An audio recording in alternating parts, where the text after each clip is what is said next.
Chilli powder అన్ని రకాల వంటలకు పచ్చళ్లకు సరైన chilli powder. No colour, no chemicals.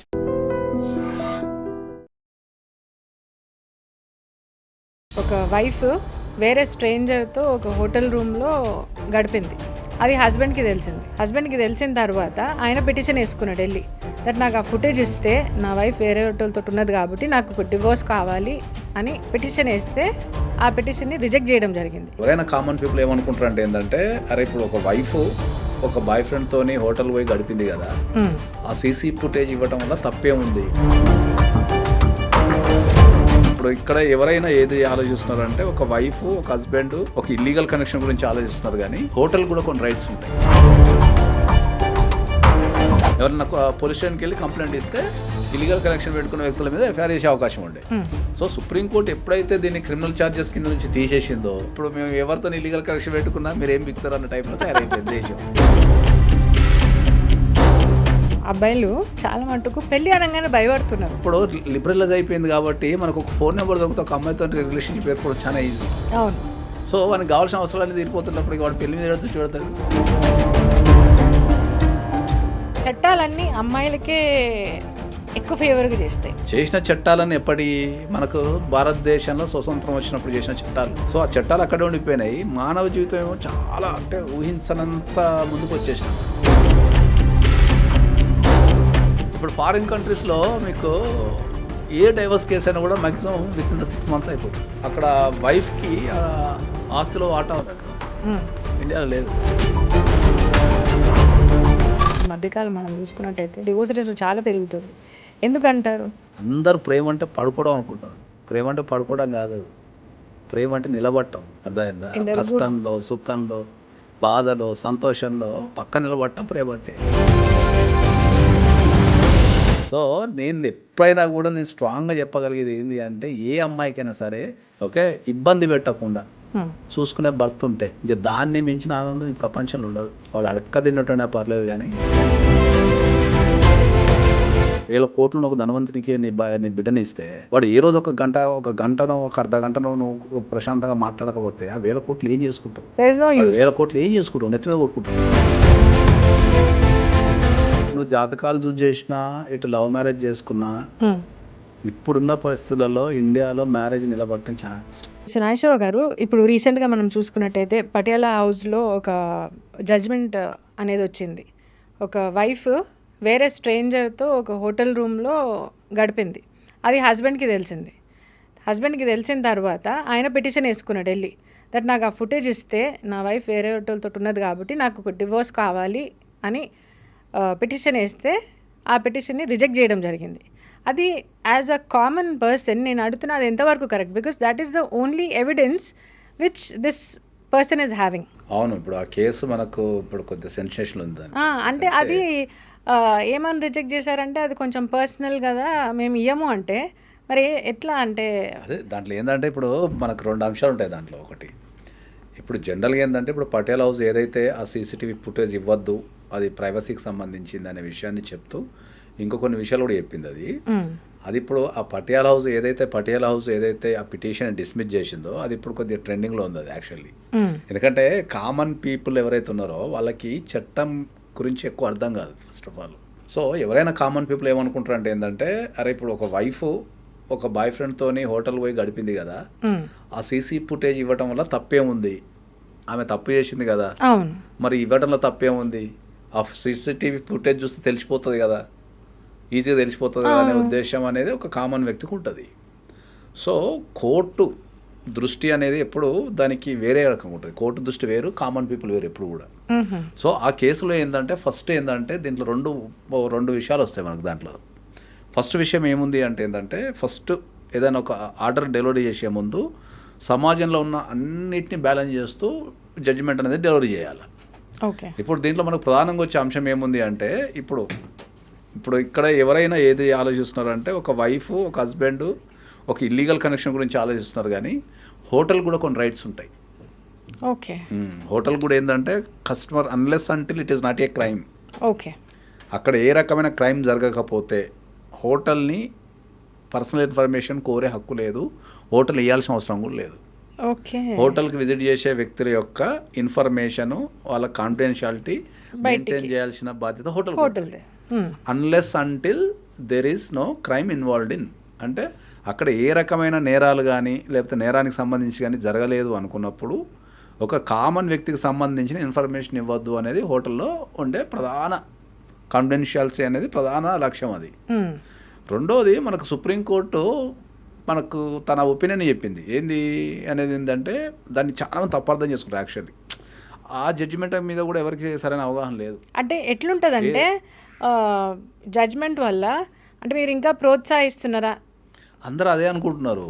ఇప్పుడు సుప్రీంకోర్టు ఇచ్చిన జడ్జిమెంట్ ఏంది అంటే మనకు ఏదైతే ఎఫ్ఐఆర్స్ ఉన్నాయి కదా వాటిని మనము క్రిమినల్ కేసు పెట్టలేము అని మాత్రమే చెప్పింది. ఓకే. చెప్పే విధానం ఏముంది అంటే ఇల్లీగల్ అఫైర్స్లో మనం క్రిమినల్ కేసులు పెట్టలేము, మిగతా రెమెడీస్ చాలా ఉన్నాయి దానికి. Okay. So only criminal case పెట్టలేము, మిగతా రెమెడీస్ మీరు చూసుకోండి అని మనకు సుప్రీంకోర్టు చెప్పింది. ఓకే. సో అందరూ ఏమనుకుంటారు అంటే సుప్రీంకోర్టు మాకు లైసెన్స్ ఇచ్చింది కాబట్టి మేము ఎవరితో తిరగచ్చు అనుకుంటున్నారు. ఓకే. ఆ మిగతా లీగల్ రెమెడీస్ మీద ఎవరికి అవగాహన లేదు. ఓకే. అంటే జనరల్గా మన భారతదేశంలో ఏంటి అంటే ఏ వ్యక్తికైనా సరే ఒక పోలీస్ స్టేషన్ అనేది ఎప్పుడు కూడా భయం. ఏ కారణం చేతనైనా నువ్వు జనరల్గా ఒక పోలీస్ కాల్ చేసినా పోలీస్ స్టేషన్ రమ్మన్నా 90% ఆఫ్ ద పీపుల్ భయపడతారు. సో ఆ భయం నుంచి ఈ ఎవరైతే ఇల్లీగల్ కనెక్షన్ పెట్టుకుంటే ఇంతకుముందు ఏంది ఎఫ్ఐఆర్ చేసే అవకాశం ఉండే, ఎవరైనా పోలీస్ స్టేషన్కి వెళ్ళి కంప్లైంట్ ఇస్తే ఇల్లీగల్ కనెక్షన్ పెట్టుకున్న వ్యక్తుల మీద ఎఫ్ఐఆర్ చేసే అవకాశం ఉండే. సో సుప్రీంకోర్టు ఎప్పుడైతే దీన్ని క్రిమినల్ ఛార్జెస్ కింద నుంచి తీసేసిందో అప్పటి నుంచి భయం పోయింది. సో ఆ ఏదైతే భయం పోయిందో ఇప్పుడు మేము ఎవరితో ఇల్లీగల్ కనెక్షన్ పెట్టుకున్నా మీరు ఏం బిక్తారు అన్న టైప్లో తయారైపోయింది దేశం. సో తయారైపోయి దాన్ని ఏం చెప్తున్నారు అందరూ అంటే మాకు సుప్రీంకోర్టు లైసెన్స్ ఇచ్చింది, మేము ఎవరితో తిరగచ్చు, మమ్మల్ని ఎవరేం బీకలేరు. అది అంటే చెప్పింది ఒకటి కానీ నీకు చెప్పింది ఒకటి, ఇక్కడ జరిగేది వాస్తవం ఒకటి. ద ఇంటర్ప్రిటేషన్ అంటారు దాన్ని. ఇంటర్ప్రిటేషన్ అంటే ఏంటంటే ఒక విషయాన్ని ఎట్లా అర్థం చేసుకుంటారు అనేది ఇంటర్ప్రిటేషన్. అదే. సో దాని ప్రకారం సుప్రీంకోర్టు ఏం చెప్పిందంటే మేము క్రిమినల్ ఛార్జెస్ మాత్రమే తీసేసినాము, మిగతా రెమెడీస్ అన్ని అట్లనే ఉన్నాయి అని చెప్పింది. సో ఏ రోజైతే పోలీస్ స్టేషన్ మీ జీవితంలో లేదు అని సుప్రీంకోర్టు అన్నదో ఆ రోజు నుంచి అందరూ చెలరేగిపోతున్నారు, ఇంకా చెలరేగిపోతున్నారు. అది దట్ ఈస్ ద ప్రాబ్లం. అట్లనే ఈ కేసులో కూడా ఏంది రైట్ టు ప్రైవసీ అనేది మనకు ఒకటి ఉంది. అంటే ఒక వ్యక్తి యొక్క పర్సనల్ ఇన్ఫర్మేషన్ అడగడానికి లేదు ఒక ఎక్స్టెంట్ వరకు. సో అతడు వేసింది ఏంటంటే ఎప్పుడైనా లా అనేది ఎప్పుడు కూడా గుర్తుపెట్టుకోవాల్సింది ఏంటంటే ప్రొసీడింగ్స్ మీదనే కేసు విన్ అవుతామా ఓడిపోతామా అనేది ప్రొసీడింగ్స్ మీద, ఫస్ట్ ప్రొసీడింగ్సే. ఓకే. ఇప్పుడు ఈ కేసు తీసుకున్నాను అనుకోండి, ఇప్పుడు ఈ కేసులో ఆయన ఏం చేసిండు, సివిల్ కేసులో ఫైల్ చేసిండు పిటిషన్. సివిల్ కేసులోకి వెళ్ళి మా ఆవిడ పలానా వ్యక్తితో గడిపింది పలానా హోటల్లో, నాకు ఆ సీసీటీవీ ఫుటేజ్ ఇవ్వండి అని చెప్పి అడిగిండు ఆయన. సో అక్కడ కోర్టు ఒపీనియన్ ఏముంటుంది అంటే అటు హోటల్ని కాపాడాలా, నేను హోటల్ యొక్క ఎక్కడ ఏం క్రైమ్ జరగల. సో ఇప్పుడు సుప్రీంకోర్టు జడ్జిమెంట్ ప్రకారం ఏంది, ఒక అమ్మాయి ఒక పెళ్ళైన అమ్మాయి ఒక వ్యక్తితోని హోటల్ పోయింది కాబట్టి according to supreme court judgement there is no crime. వేరే రెమెడీస్ ఉన్నాయి కానీ there is no crime. So there is no crime. ఎక్కడైతే క్రైమ్ లేదో, నేను క్రైమ్ లేనప్పుడు ఇప్పుడు హోటల్ని కాపాడాలా ఆమె ప్రైవసీని కాపాడాలి కదా, ఇవ్వను అని చెప్పి డిస్మిస్ అన్నాడు అంతే ఆయన. కానీ అక్కడ ఆ వ్యక్తికి తెలవాల్సింది ఏంటి అంటే దీన్ని క్రైమ్లో వేసుకోవాలి వెళ్ళి. ఓకే. క్రైమ్లో చాలా మంది ఏమంటారు అంటే అడల్టరీకి అడల్టరీ సెక్షన్ సుప్రీంకోర్టు కొట్టేసింది కదా, మరి నేను నా భార్య మీద ఎట్లా కేసు పెట్టాలా లేకపోతే నా భర్త మీద ఎట్లా కేసు పెట్టాలా అంటారు. బ్యూటిఫుల్ సెక్షన్ ఉంది మనకు దాంట్లో ఐపీసీలో, section 406 criminal breach of trust. Okay. అంటే ట్రస్ట్ నువ్వు నా మీద అయిపోయా దానిపైన, అరే నువ్వు భార్యగా లేకపోతే భర్తగా చేయాల్సిన డ్యూటీ నువ్వు చేయకుండా నా ట్రస్ట్ నువ్వు బ్రేక్ చేస్తున్నావు. Okay. So you can go and file a petition. Just ఒక ట్రస్ట్ బ్రేక్ చేసినందుకు కూడా ఒక జస్ట్ ట్రస్ట్ అంటే మీరు జస్ట్ ట్రస్ట్ అని మాట్లాడదు ఎప్పుడు అంటే లేదు అంటే జీవితం అనేది ట్రస్ట్ మీద ఆధారపడి జస్ట్ ట్రస్ట్ ఎట్లా అంటే జస్ట్ ట్రస్ట్ అంటే నాకు ఎట్లా అనిపించింది అంటే ట్రస్ట్ మీదనే ఇద్దరు వ్యక్తుల జీవితాలు వాళ్ళు జీవితాంతం కలిసి జీవిస్తారు. అవును. ఆ ట్రస్ట్ అయిపోయిన తర్వాత అది ఇట్ కమ్స్ టు క్రిమినల్. అంటే నేను జస్ట్ అనే వర్డ్ ఎందుకు వాడానంటే దానికి కూడా ఒక సెక్షన్ అనేది ఉంది అని ఇప్పుడు మీరు చెప్పేదాకా తెలియదు. ప్రొవిజన్స్ తెలియదు వీళ్ళకు. ప్రొవిజన్స్ తెలియక ఏంటంటే వీళ్ళు రకరకాల అది పెడతారు, బెదిరించినందుకు కేసు పెట్టచ్చు. చాలా మంది అమ్మాయిలు భార్యలు బెదిరిస్తుంటారు భర్తని, చచ్చిపోతాను చంపేస్తాను నీ అంత చూస్తాను ఇంటికి పదని లోపటేస్తాను అని చెప్పి బెదిరిస్తుంటారు. దాన్ని కూడా కేసు పెట్టచ్చు. ఆ, అంటే ఆయన కేసులు చాలా పెట్టాల్సిన పోరు. ఎందుకంటే వీళ్ళకి చట్టాల మీద అవగాహన లేకపోవడము, సమాజంలో రకరకాల అభిప్రాయాలు ఉండటము, ఎక్స్పర్టైజ్ లేకపోవడము, ఇవన్నీ లేకపోవడం వల్ల ఏంటంటే క్లయింట్ ఈజ్ ఆల్వేస్ కన్ఫ్యూజన్. ఇంకోటి ప్రధానంగా భారతదేశంలో వచ్చే ప్రాబ్లం ఏంటి అంటే మనం ఎప్పుడు కూడా చట్టాల కంటే ఎక్కువ మనకు అవసరం ఉన్నప్పుడు మాత్రమే పరువుకు వాల్యూ ఇస్తాం. అవసరం లేకపోతే పర్వత తీసి రోడ్డు మీద పెట్టేస్తాం, వేరే విషయం. కానీ ఈ పరువు, సమాజము, తొక్క, ఈ పక్కింటోడు ఏమనుకుంటాడో, ఎదురింటాడు ఏమనుకుంటాడో అని చెప్పేసి భారతదేశంలో 90% ఆఫ్ ద మెన్ ఎవరైతే హరాస్మెంట్ గురవుతారో వాళ్ళు ఎప్పుడు కూడా పోలీస్ స్టేషన్ కాడ పెక్కరు. ఓకే, నువ్వు పోలీస్ స్టేషన్ కాడ పెక్కి కంప్లైంట్ ఇస్తా కదా పోలీసు వాడు వినేది. అవును. వాడు పోయి నా పిల్లం కొడుతుంది సార్ అని చెప్పాలంటే మస్తు భయపడతాడు. కానీ అమ్మాయిలు అలా వెళ్ళిపోతారు కదా.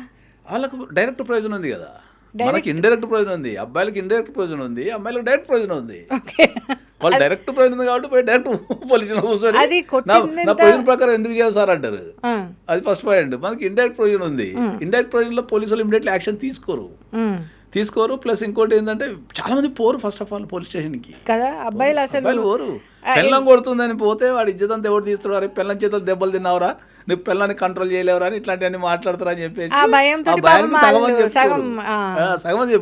బయటకే చెప్పుకోరు. దట్ ఇస్ ద ప్రాబ్లం ఇండియాలో.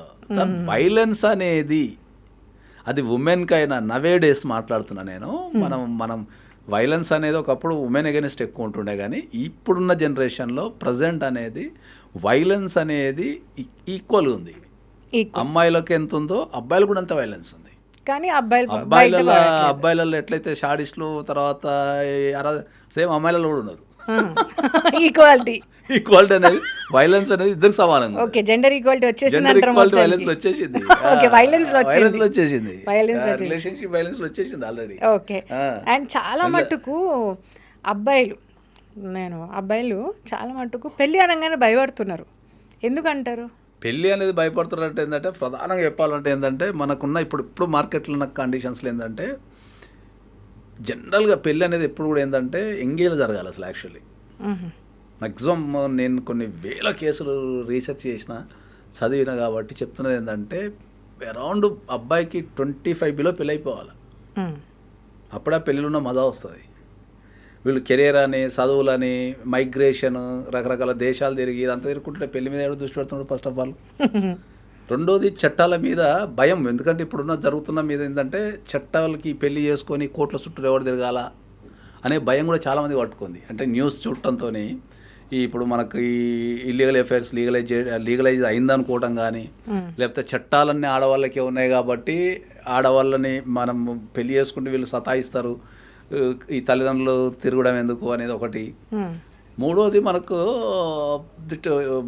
రిలేషన్షిప్ అనేది క్యాజువల్ అయిపోయింది. ఇంతకుముందేమో అప్పుడు పెళ్లి తొందరగా 25కి 24కి ఎందుకు చేస్తుండే అంటే అప్పుడు రిలేషన్షిప్లు అనేది లేదు ఎక్కువ. అవును. ఎప్పుడైతే ఫోన్ అనేది లేదో అప్పుడు ఒక అమ్మాయితో రిలేషన్షిప్ ఏర్పరచుకోవడం చాలా కష్టం ఉంటుండే. ఓకే, సో ఇప్పుడు లిబరలైజ్ అయిపోయింది కాబట్టి మనకు ఒక ఫోన్ నెంబర్ దొరికితే ఒక అమ్మాయితో రిలేషన్షిప్ ఏర్పడడం చాలా ఈజీ. అవును. సో వానికి కావాల్సిన అవసరాలు తీరిపోతున్నప్పుడు వాడు పెళ్లి మీద చూడతాడు, అంతే నడుస్తుంది కదా, నడవని దందా నడుస్తుంది కదా అనుకుంటాడు ఎవడైనా. అమ్మాయిల అబ్బాయిలు అట్టే తయారైపోయాను. ఏదో ఉన్న రిలేషన్లో అన్ని నడుస్తున్నాయి కదా, నచ్చి రోజు చూసుకుందాం తిన్న టైప్లో అయిపోయింది వాళ్ళకు. ఎప్పుడైతే వానికి కావాల్సింది దొరకదో, ఎప్పుడైతే వానికి కావాల్సింది అమ్మాయికైనా అబ్బాయికైనా కావాల్సింది దొరకనప్పుడే వాళ్ళు పెళ్లి మీద దృష్టి పెడతారు. ఓ నా ఏజ్ వచ్చింది కదా పెళ్లి చేసుకోవాలి. కానీ మైగ్రేషన్ పెరిగిపోయింది, పిల్లల మీద తల్లిదండ్రులకు అదుపు కూడా తప్పిపోయింది. 10th క్లాస్ దాటితే ఎవరిని మనం కంట్రోల్ చేయలేకపోతున్నాం. ఆఫ్టర్ 10th క్లాస్ అసలు we are unable to control them. Right. వాళ్ళకు చట్టాలు తెలిసిపోయినాయి, వాళ్ళకు అన్నీ తెలిసిపోయినాయి, వాళ్ళకు ఫోన్లు వచ్చేసినాయి. దే ఆర్ ఎక్స్ప్రెసింగ్ దేర్ వ్యూస్ క్లియర్గా చెప్తున్నారు చాలా కుటుంబాలలో. అవును. సో సమాజం నుంచి మనకి ఇవన్నీ రకరకాల ఇష్యూస్ అంతే ఇంకా అవి. ఓకే, సో ఇంకోటి కూడా when we talk about gender equality, ఇప్పుడు చట్టాలన్నీ అమ్మాయిలకే ఎక్కువ ఫేవర్గా చేస్తాయి. మరి ఈక్వాలిటీ అన్నప్పుడు ఇద్దరికి ఫేవరబుల్గా ఉండాలి కదా, వై బయాస్డ్? మీరేమంటారు దానికి? చట్టాలన్నీ అమ్మాయిలకే ఫేవర్లు ఉన్నాయనే మాట చాలా తప్పది. నేను దాన్ని చాలా సందర్భాలలో చాలా మందికి చెప్తున్నా ఏంటంటే చట్టాలన్నింటి ఎక్కడ కూడా అమ్మాయికి ఫేవరబుల్గా లేవు. ఒకవేళ ఇది ఎవరైతే మాట చెప్తారో వాళ్ళకు ఒకటే డైరెక్ట్ క్వశ్చన్ ఏంటంటే మరి చట్టాలన్నీ అమ్మాయిలకు కనుక ఫేవరబుల్ ఉంటే మరి వాళ్ళకు ఇంకా ఈ రోజుకి మనం ఇప్పుడు మాట్లాడే టైం కూడా ఇంకా వాళ్ళ మీద అఘాయిత్యాలు కావచ్చు, ఇంకా వాళ్ళ మీద దాడులు కావచ్చు, ఇంకా వాళ్ళ మీద క్రైమ్ కావచ్చు, ఇంకా అది రోజు రోజుకు పెరుగుతుంది తప్ప తగ్గుతం లేదు కదా. మరి ఫేవర్గా ఉన్నప్పుడు అవన్నీ తగ్గాలి కదా. అవును. సో ఫస్ట్ ఆఫ్ ఆల్ ఏంటంటే చట్టాలు అనేటివి అమ్మాయిలకి ఏం ఫేవర్గా లేవు. చట్టాలు అనేటివి ఏంటంటే వాళ్ళకు కొద్దిగా ఫ్లెక్సిబిలిటీ ఉంది అంతే. వాళ్ళకు కొద్దిగా మోర్ సేఫ్టీ సెక్యూరిటీకి ఒక మెన్ కంటే కొద్దిగా ఎక్కువ ఫ్లెక్సిబిలిటీ ఇచ్చింది అంతే. అంటే వాళ్ళకి మోర్ ఎడ్యుకేషన్ అంటారా? కాబట్టి పితృస్వామ్య కుటుంబం మన భారతదేశం. పితృస్వామ్య కుటుంబం అంటే ఏంటంటే ద మేల్ డామినేషన్ అనేది ఎక్కువ ఉంటుంది కుటుంబంలో. మేల్ డామినేషన్, మేల్ ఇంపార్టెన్స్ అనేది ఎక్కువ ఉంటుంది మన కల్చర్లో. ఇప్పుడు ఫారిన్ కంట్రీస్లో ఫిమేల్ డామినేషన్ ఉంటుంది. ఓకే. వైట్ ఇచ్చిన కంట్రీస్లో they are equal to men or ఇంకెక్కువ ఎబో. ఓకే. కాబట్టి ఇక్కడ మనదంతా ఇప్పుడు మనకి ఇంగ్లాండ్ ఉందనుకో, అక్కడ ఎవరు రాని ఎలిజబెత్ రాని అక్కడ లేడీస్ అట్లా. మన దగ్గర ఎక్కువ ఎవరు ఉంటారు, ఇక్కడ రాజులే ఉంటారు. రాజులే ఉంటారు కాబట్టి మన పితృస్వామ్య కుటుంబం. సో ఈ పితృస్వామ్య కుటుంబంలో మేల్ డామినేషన్ అనేది ఎక్కువ ఉంటుంది. రెండోది ఆడవాళ్ళకు సెక్యూరిటీ అండ్ సేఫ్టీ అనేది ఎక్కువ ఉండాలి. కాబట్టి మన కల్చర్కి తగ్గట్టు అనుగుణంగా చట్టాలను రూపొందించడం జరిగింది. ఓకే. అది కాకపోతే ఏంటంటే ఆ చట్టాలు అక్కడే ఉండిపోయినాయి, మనమే ముందుకు వెళ్ళిపోయినాం. చేసిన చట్టాలను ఎప్పటి మనకు భారతదేశంలో స్వతంత్రం వచ్చినప్పుడు చేసిన చట్టాలు అంటే నథింగ్ బట్ 1950లో చేసిన చట్టాలు అన్నీ. ఓకే. ఈ మధ్యకాలంలో కొద్దిగా సిఆర్పిసి అండ్ ఐపీసీ కొద్దిగా ఇంకొక 2-3 మార్చిలు తప్ప, ఎవిడెన్స్ యాక్ట్ ఒకటి మార్చిలు తప్ప, మిగతా చట్టాలన్నీ మనకు చేసినవన్నీ 1950లో చేసిన చట్టాలే. ఓకే. సో ఆ చట్టాలు అక్కడే ఉండిపోయినాయి. మానవ జీవితం ఏమో చాలా అంటే ఊహించనంత ముందుకు వచ్చేసినాం మనం. సో జెండర్ ఈక్వాలిటీ అనేది ఎప్పుడు కూడా ఏంటంటే మనకు నిత్య జీవితంలోకి వచ్చాక ఏంటంటే ఇప్పుడు జెండర్ ఈక్వాలిటీ అన్నిట్లు ఉంది చట్టాల తప్ప. అదే ఎందుకు అదే మార్చాలి కదా చట్టాలు. ఇప్పుడు చట్టాలలో మార్పు రావాలా. మార్పు రావాలంటే ఎవరు మార్పు చేయాలా? జనాలు కొట్లాడడం స్టార్ట్ చేయాలా. ఎవరు కొట్లాడుతున్నారు చట్టాల మీద? ఎవరు కొట్లాడుతున్నారు? చట్టాల మీద ఎవరు మాట్లాడుతున్నారు? ఫస్ట్ ఆఫ్ ఆల్ చెప్పండి. కోర్టు ఫంక్షనింగ్ గురించి కానీ, జడ్జెస్ గురించి కానీ, కోర్టు ఫంక్షనింగ్ గురించి కానీ, లేకపోతే ఇంకోటి ఎవరు మాట్లాడుతున్నారు? ఒకళ్ళు చెప్పండి. ఎవరన్నా కోర్టుల గురించి కానీ చట్టాల గురించి కానీ పోరాడే వ్యక్తిని ఒకళ్ళని చెప్పండి చూద్దాం. ఎవరు లేరు. ఏదో చిన్న చిన్న సంస్థలు అవి ఉన్నాయి కానీ వాటికి కూడా సరైన ఫండింగ్ లేదు, సరైన నాయకత్వం లేకపోవచ్చు, ఏమైనా ఉండొచ్చు. ఎగ్జాక్ట్లీ ఎట్లా. కాబట్టి ఇప్పుడు మెయింటెనెన్స్ యాక్ట్ తీసుకుంటాం మనం. మెయింటెనెన్స్ యాక్ట్లో మనకి ఏం రాస్తారు? అమ్మాయి మెయింటెనెన్స్ అప్లై చేసుకోవచ్చు unless until she is a house wife or unable to earn herself or unable to live herself అనేది రాసి ఉంటుంది చట్టంలో. సో ఇప్పుడున్న జనరేషన్లో నాకు ఐడియా ఉన్నంత వరకు ఏంటంటే అరౌండ్ ఒక 50 to 70% ఆఫ్ ద అమ్మాయిలు జాబులు చేస్తారు, ఏదో ఒక జాబ్ బతకడం కోసం. ఒక డిగ్రీ పూర్తయిన వాళ్ళు ఎవరైనా కూడా ఈ జనరేషన్లో నాకు తెలిసి కంపల్సరీ వాళ్ళకు వాళ్ళ ఎదుగుదల కోసం కావచ్చు, కెరియర్ కోసం కావచ్చు, వాళ్ళ ప్యాషన్ కోసం కావచ్చు, ఇంట్లో కొంతమంది పైసలు ఉన్నా కూడా చేస్తున్నారు జాబ్స్. ఓకే. సో ఆ జెండర్ ఈక్వాలిటీ నాకు రావాలా. ఇప్పుడు ఫారిన్ కంట్రీస్లో మీకు ఏ డైవర్స్ కేసు అయినా కూడా maximum with in the 6 months అయిపోతుంది. 6 months ఆఫ్ స్పాన్ అంత 6 monthsలో క్లోజ్ చేసేస్తారు. ఇక్కడ సాగుతుంది కదా మన దగ్గర. అదే చెప్తున్నా కదా. అక్కడ ఇప్పుడు అక్కడ వైఫ్కి ఆస్తిలో వాటా ఉంది, అక్కడ ఇండియాలో లేదు.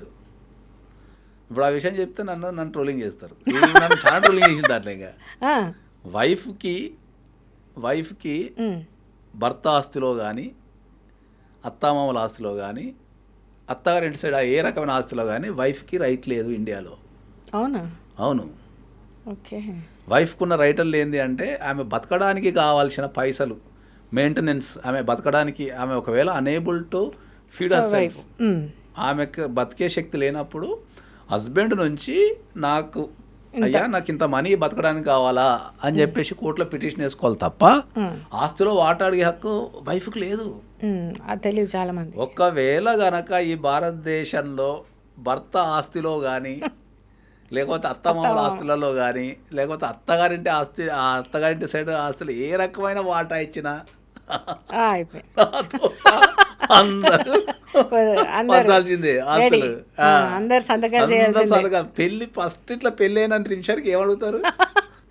4 గంటల 2 నిమిషాలకి బాబు నీ చిట్టా అంటే నీ ఆస్తులు చిట్టా ఒకసారి ఇస్తావా? అంటారు. కాబట్టి భారతదేశంలో ఆస్తుల వాటా లేదు. సో దానివల్ల మనకు భారతదేశంలో చట్టాలు అనేవి బాగా కోర్టుకి అందుకే లేట్ అవుతాయి. చట్టాలు చేసిండ్రు కానీ ప్రజెంట్ దానికి అనుగుణంగా చేయలే. ఓకే. దాని ఇంప్లిమెంటేషన్లో చాలా ప్రాబ్లం ఉంది. ఓకే. దానివల్లనే అందరు ఏంటంటే చట్టాలన్నీ ఆడవాళ్ళకి అనుకూలంగా ఉన్నాయి, జనరల్ ఈక్వాలిటీ లేదు అని చెప్పి ఫీల్ అవుతున్నారు. కానీ దాన్ని ఎక్సర్సైజ్ చేస్తే అంటే ఇప్పుడు మనకు 498 ఒకటి ఉంటుంది. ఒకప్పుడు అది ఉన్నప్పుడు అమ్మాయి పోయి కంప్లైంట్ ఇస్తే ఇమ్మీడియట్లీ అరెస్ట్ ఉండే. 498 అనే సెక్షన్ పెట్టినప్పుడు అమ్మాయి పోయి కళ్ళు మూసుకొని ఎవరి పేరు రాస్తే వాళ్ళని అరెస్ట్ చేసి జైలు వేస్తుండే విత్ ఇన్ ద సెకండ్స్లో. అదే. ఓకే. ఓవర్ ద పీరియడ్ ఏమైపోయింది, తర్వాత దూరపు చుట్టాలని తీసేయటము, ఇంకా ఓవర్ ద పీరియడ్ తర్వాత అక్క చెల్లెల్ని తీసేయటం, అన్నదమ్ములు తీసేయటం, అరెస్ట్ ఆపటం, ఇంకా కొన్ని సందర్భాలలో తల్లిదండ్రులను కూడా అరెస్ట్ ఆపటం. ఇప్పుడు అందరిని అరెస్ట్ తీసేసింది. ఇప్పుడు ఏం అరెస్ట్ లేదు 498లో. ఓకే. ఎవరిని అరెస్ట్ చేయడానికి లేదు ఇప్పుడు. ఓకే. అన్లెస్ అంటిల్ ఉమెన్కి ఏమన్నా గాయాలు తగిలి ఆమె భయంకరమైన స్థితిలో ఉంటుంది తప్ప అరెస్ట్ చేయడానికి లేదు. ఓకే. సో ఆ చట్టాలు మార్పు వస్తాయి. మనకు సమాజం మనకు ఎదుగుతున్న కొద్దీ ఈ చట్టాల్లో మార్పులనే వస్తాయి. కొద్దిగా ఓపిక పట్టాలంతే. ఓకే. అండ్ ఇంకోటి ఏంటంటే ఇప్పుడు మ్యారేజ్ అనేది ఇట్ ఈస్ ఇద్దరికి సంబంధించింది. సో విడిపోయినప్పుడు, డివోర్స్ అయినప్పుడు వై ఇస్ దట్ హస్బెండే అలిమనీ ఇవ్వాలి? ఇప్పుడు రిలేషన్లో ఇద్దరు ఉన్నారు కదా, ఇద్దరు విడిపోతున్నారు, ఎందుకు అబ్బాయే నష్టపరిహారం ఇవ్వాలి లేకపోతే డబ్బులు ఇంత ఇవ్వాలి అని ఎందుకు ఉంటుంది? ఇప్పుడు మనకి ఇంతకుముందు మనం మాట్లాడుకున్నట్టు ఏంటంటే మన చట్టాలు ఏ చట్టమైనా సరే ఆ దేశంలో ఉన్న కాలానికి కల్చర్కి అనుగుణంగా రూపొందించబడుతుంది. ఓకే. సో ఇప్పుడు ఈ అలిమోనీ అనే చట్టం మనకు 1955లో తయారు చేసిన చట్టం ఇది. అమ్మో. ఈ మ్యారేజ్ లాస్ అన్ని మనకు 1955లో అదే ఉన్నది. సో 1955లో అప్పుడు ఉమెన్కు ఉన్న పరిస్థితి ఏమున్నది? అప్పుడు ఉమెన్కి పెద్ద ఎడ్యుకేషన్ లేదు, తర్వాత ఉమెన్ బయటికి వెళ్ళింది లేదు, తర్వాత ఉమెన్ వర్క్ చేసింది లేదు. అప్పుడు ఉమెన్ వర్కింగ్ ఎక్కడ ఉంటుండే? వాళ్ళకి ఏమైనా సొంత బిజినెస్ ఉంటే ఇండ్లల్లో, వాళ్ళకి ఏమన్నా ఫ్యాక్టరీలో, వాళ్ళ పొలాలో, అంతే తప్ప వాళ్ళు బయటికి వెళ్ళి చేయాల్సినంత కల్చర్ అప్పుడు లేదు. ఓకే. సో ఏ కారణం చేతనైనా ఒక హస్బెండ్ అమ్మాయిని నెగ్లెక్ట్ చేసో లేకపోతే వెళ్ళిపోమ్మంటే మరి ఆమె ఎట్లా బతకాలా? సో ఆమెను వెళ్ళిపోమ్మన్నందుకు లేకపోతే ఆమెకు అన్యాయం జరిగినందుకు ఎంతో కొంత కాంపన్సేషన్ ఇవ్వాలి కదా, మరి ఆమెకి ఎర్నింగ్ కెపాసిటీ లేదు కదా అనే ఉద్దేశంతోనే మనకి కాంపన్సేషన్ అనే సిస్టమ్ పెట్టింది అప్పుడున్న చట్టాలకు అనుగుణంగా. సో ఆ చట్టం అక్కడనే ఉండిపోయింది, ఉమెన్ ఏమో ఎక్కడికి వెళ్ళిపోయింది. మనం ఎక్కడికో ఎదిపోయినాం. కోట్లు సంపాదించే ఉమెన్లు రాష్ట్రానికి ముఖ్యమంత్రులు అయిపోతున్నారు, దేశానికి ప్రధానమంత్రులు అయిపోతున్నారు, వాళ్ళు ఫ్లైట్స్ నడుపుతున్నారు, రోజు వెళ్తున్నారు. ఉమెన్ మాత్రం ఎక్కడికో వెళ్ళిపోయింది, మన చట్టాలు అట్లా. That is. కాకపోతే ఏంటంటే వర్కింగ్ ఉమెన్ ఉంటే మనకు అలిమోనీ కానీ లేకపోతే కాంపెన్సేషన్ కానీ ఇవ్వాల్సిన అవసరం లేదు. వర్కింగ్ ఉమెన్ ఉండి దాన్ని ప్రూవ్ చేసుకోగలిగితే. ఓకే. కానీ ఇప్పుడు అందరికి అర్థం కాని విషయం ఏంటంటే చట్టాన్ని మనం ఎప్పుడైనా కూడా ఒక చట్టంలో బంధించలేము. ఇప్పుడు కాంపన్సేషన్ గురించే చూసుకున్నాం అనుకుందాం, ఇది చాలా కాంప్లికేట్ చట్టం అనేది. ఎందుకంటే జనాలకి ఎవరికి అర్థం కాదు, జనరల్గా జనాలకే కాదు, చాలా మంది అడ్వకేట్లకు కూడా అర్థం కాదు, వాళ్ళు ప్రొఫెషనల్ కోర్స్ చేసిన అడ్వకేట్లకు కూడా అర్థం కాదు. ఎందుకంటే ఇప్పుడు మనం కాంపన్సేషన్ గురించే మాట్లాడినాం అనుకో, there are n number of judgments in the country. ఇప్పుడు ఇంతకుముందు ఏం చెప్పినా నేను, వర్కింగ్ ఉమెన్కి కాంపన్సేషన్ రాదు అన్న. ఓకే. కానీ there are n number of judgments that working ఉమెన్కి కాంపన్సేషన్ ఇవ్వాలి అని. ఓకే. మళ్ళీ అక్కడ వ్యూ ఎట్లా తీసుకుంటారు వాళ్ళు? వర్కింగ్ ఉమెన్ అయినంత మాత్రాన ఇప్పుడు ఆమె నీ ఇంట్లో నీకు భార్య కింద ఉండి నీతో పిల్లల్ని కానీ నీ కుటుంబాన్ని వృద్ధి చేసి నీ జీవితంలో నీ ఎదుగుదలకో లేకపోతే నీకు ఫైనాన్షియల్ను ఎంతో కొంత హెల్ప్ చేసి నీకు జీవితంలో ఎంతో కొంత సుఖాన్ని అయితే ఇచ్చి నీ జీవితంలో పాటుపడదు కాబట్టి ఎందుకు ఇవ్వనే జడ్జిమెంట్స్ కూడా ఉన్నాయి. మరి ఈయన కూడా చేసిండు కదా. చట్టం అనేది ఎప్పుడు కూడా ఒక అడ్వకేట్ యొక్క ఇంటర్ప్రిటేషన్ మీద ఎక్కువ ఆధారపడి ఉంటుంది. అంటే ఒక కేసుని ఎట్లా ప్రూవ్ చేస్తాం మనం కోర్టులో, అది ఎట్లా డీల్ చేస్తాము, ఎట్లా ప్రూవ్ చేస్తాము, ఏం ప్రొసీడింగ్ తీసుకుంటే అనేది మీద అది ఎక్కువ ఆధారపడి ఉంటుంది. ఓకే. ఓకే. చట్టాన్ని ఒక అడ్వకేట్ తలుచుకుంటే దాన్ని ఎటైనా తిప్పగలుగుతాడు. ఓకే. ఇటు తిప్పచ్చు అటు తిప్పచ్చు. సో ఎప్పుడైనా కూడా చట్టం అంటే మన జనరల్ నేను ఏం చెప్తా అంటే లా ఈజ్ లైక్ అమీబా అంట. నేను అమీబాని ఈ ప్రపంచంలో ఉన్న జనాలందరికీ గేమ్ అని చెప్పు, ఏ ఒక్కడు కూడా సేమ్ గీయలేడు. అట్లనే చట్టం కూడా ఏంది, ప్రతి వ్యక్తికి బేసిక్ రూల్స్ రాసి ఉంటాయి, ప్రతి వ్యక్తికి మారుతుంటుంది, ఎవరి వ్యక్తికి మారుతుంది, కేసు టు కేసు మారుతుంది. అందరు ఏంటంటే ఇట్లుంది కాబట్టి ఇట్లా అనుకుంటారు కానీ బేసిక్ ఫండమెంటల్ రూల్స్ అంతే అవి. దానికి ఎప్పుడైతే మనం ఫ్యాక్ట్స్లోకి వెళ్ళో లేకపోతే ఆ ఈ విషయానికి వెళ్ళినప్పుడు మారుతుంటుంది అది. ఓకే. అండ్ మ్యారేజెస్ కాగానే అంటే డివోర్స్ రేషియో చాలా పెరిగిపోతుంది ఈ మధ్యకాలం. మనం చూసుకున్నట్టయితే డివోర్స్ రేషియో చాలా పెరుగుతుంది. ఎందుకంటారు? డైవర్స్ రేషియో పెరగడానికి ప్రధాన కారణం ఏంటి అంటే మన ప్రధాన కారణం ఏంటంటే న్యూక్లియర్ ఫ్యామిలీస్. న్యూక్లియర్ ఫ్యామిలీస్ అంటే ఏంటి అంటే ఇక అమ్మ నాన్న వాళ్ళ పిల్లలు అంతే. ఇంక అది గిరిగీసుకొని బతికేస్తున్నారు. ఓకే. వ్యవస్థలు ఏంటంటే అది గిరిగీసుకొని బతికేస్తున్నారు. భారతదేశంలో మొత్తం ప్రపంచానికి భారతదేశానికి ఉన్న తేడాలు ఏంటంటే మంది ఉమ్మడి కుటుంబ వ్యవస్థ. యాక్చువల్ ఏంటంటే మంది ఉమ్మడి కుటుంబ వ్యవస్థ. ఉమ్మడి కుటుంబ వ్యవస్థ అనేది అంటే అందరం కలిసి తల్లిదండ్రులు, అమ్మ నాన్నలు, బాబాయిలు, పెద్దమ్మలు ఇట్లా అందరూ కలిసి ఒక దగ్గర ఉండే కుటుంబ వ్యవస్థ మంది. సో ఆ కుటుంబ వ్యవస్థ నుంచి ఏమైందంటే న్యూక్లియర్ ఫ్యామిలీస్కి వచ్చేసినాయి మనకు. న్యూక్లియర్ ఫ్యామిలీస్ అంటే ఇక తల్లి తండ్రి పిల్లలు అంతే. ఇక వాళ్ళకి ప్రపంచంతో సంబంధం ఉండదు. ఎక్కడైతే ఈ న్యూక్లియర్ ఫ్యామిలీస్ వచ్చినాయో అక్కడ నుంచి మనకు ప్రాబ్లం ఏం స్టార్ట్ అయింది అంటే ఏంటంటే ఈ లర్నింగ్ ప్రాసెస్ అనేది అంటే ఫ్యామిలీ ఎట్లా రన్ అవుతుంది, ఈ ప్రేమలు, ఈ మనకు ఆప్యాయతలు, ఈ కుటుంబాన్ని కాపాడుకునే ఎట్లా అనేది కౌన్సిలింగ్ ఇచ్చేవాళ్ళు లేరు. సో కౌన్సిలింగ్ అంటున్నారు. Counselling is the most important thing in the matrimonial issue. ఒకటి భారతదేశ అంటే దాన్ని సింప్లిఫై చేసి చెప్తే ఏంటంటే భారతదేశంలో మ్యారేజ్ ఫెయిల్ అయింది ఎందుకంటే న్యూక్లియర్ ఫ్యామిలీస్ ఒకటి, రెండోది information, no information. No information అంటే ఏంటి అంటే పూర్వకాలంలో మైగ్రేషన్ లేదు, నీకు మైగ్రేషన్ లేదు. ఒక 50 సంవత్సరాలు బ్యాక్ పోతే మైగ్రేషన్ ఇంత మైగ్రేషన్ లేదు. ఎంత మైగ్రేషన్ ఉన్నాయి, అరౌండ్ 10 కిలోమీటర్స్ మైగ్రేషన్. అప్పుడు వాడు పక్క స్కూల్కో ఆ పక్క స్కూల్కో పోయి చదువుకున్న తప్ప మైగ్రేషన్ లేదు. ఎంత మైగ్రేషన్, ఒక 5% జనాభా మైగ్రేషన్ అయిన లేదు తప్ప మొత్తం జనాభా మైగ్రేషన్ అయిన లేరు. ఓకే. సో ఎక్కడైతే మైగ్రేషన్ లేదో ఒక వ్యక్తికి సంబంధించిన ఇన్ఫర్మేషన్ అనేది ఈజీగా దొరుకుతుండే, సింప్లిఫై అవుతుండే.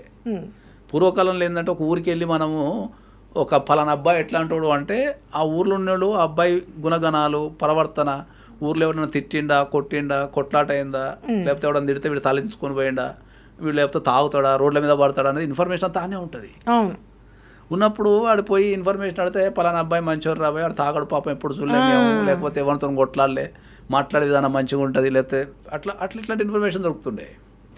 ఇప్పుడున్న జనరేషన్లో ఏమవుతుంది, నీకు ఫస్ట్ ఏమవుతుందంటే 10th క్లాస్ వరకు ఏమైనా ఉంటుంటున్నారు. Once 10th class is completed కుటుంబంతో అటాచ్మెంట్ తెగిపోతున్నది. వాళ్ళని తీసుకెళ్ళి హాస్టల్లో వేయటము, వేరే స్టేట్కి లేకపోతే వేరే కంట్రీకి పంపటము, ఇవి జరగటం వల్ల ఏంటంటే వాడి కుటుంబంతో అటాచ్మెంట్ తగ్గిపోతున్నది. కుటుంబంతో అటాచ్మెంట్ తగ్గిపోయిన తర్వాత వాని యొక్క గుణగణాలు ఏందనేటి ఎవరికి ఇంక్లూడింగ్ పేరెంట్స్ కూడా తెలియదు. అర్థమైందా? వాడు ఏ పరిస్థితిలో పెరుగుతున్నాడు, వానికి ఏమన్నా చెడు అలవాట్లు అయినాయా, లేకపోతే వానికి ఏముంది. ఆ యంగ్ ఏజ్లో compulsory parenting either family counselling అనేది కంపల్సరీ ఉండాలి. ఎందుకంటే ఒక సమాజం మీద కానీ ఒక జీవితం మీద కానీ మనం వ్యక్తిత్వాన్ని అభిప్రాయాన్ని నేర్పుకున్న ఆ ఏజ్లో కంపల్సరీ కౌన్సిలింగ్ కానీ లేకపోతే ఉండాలి. ఇప్పుడు వాళ్ళకు ఫ్యామిలీ కౌన్సిలింగ్ లేవు, ఇన్ఫర్మేషన్ లేదు. సో ఇప్పుడు వాడు తాగుబోతాయండా, వాడు సిగరెట్ తాగుతుండా, లేకపోతే డ్రగ్స్కి అలవాటు పడ్డా, లేకపోతే మనకి ఇంకేమైనా గుణాలు ఉన్నాయనేది మనం గమనించలేకపోతున్నాం. అమ్మాయిలకు అబ్బాయిలకు అది ఉంది, అమ్మాయిలు కూడా అంతే కదా. అమ్మాయిలు కూడా ఇంటర్మీడియట్ 10th క్లాస్ దాటగానే they are also moving. Exactly. Move అయిన తర్వాత వాళ్ళ గుణగణాలు ఏంది అనేది మనకి ఎక్కడ దొరకటం లేదు, ఇన్ఫర్మేషన్ అనేది దొరకటం లేదు. చెప్పేటప్పుడు అందరూ ఏం చెప్తున్నారు, అన్ని ఇన్ఫర్మేషన్ మేము తరాకున్నాం, కరెక్ట్ ఉన్నాం అని చెప్తారు. దూరంగా ఉన్నప్పుడు ఏంది, అవి అన్ని ఖతర్నాకున్నట్టే అనిపిస్తాయి. వీళ్ళు చెప్పింది నమ్మటం తప్ప ఎంక్వైరీ సిస్టమ్ లేదు. ట్రూ. సో ఎంక్వైరీ సిస్టమ్ లేనప్పుడు ఏమవుతుంది, ఏదో వాళ్ళకి కావాల్సిన చూసుకుంటున్నారు. అమ్మాయి సైడ్ ఏంది, అబ్బాయి మంచిగా ఉన్నాడా, ఆస్తుందా, రైట్, మంచి పొజిషన్లో ఉన్నాడు అంతే. మరి వాని గుణమేంది, వాడు మంచోడా చెడ్డోడా, మరి నా పిల్లని ఇస్తా చూసుకుంటాడా, వానికి మరి సోషల్ రెస్పాన్సిబిలిటీస్ ఉన్నాయా, లేకపోతే ఇవన్నీ చూస్తాను లేరు. వాని జాబు, అందము, వాని ఆస్తి, ఈ మూడే qualifications to the marriage. Okay.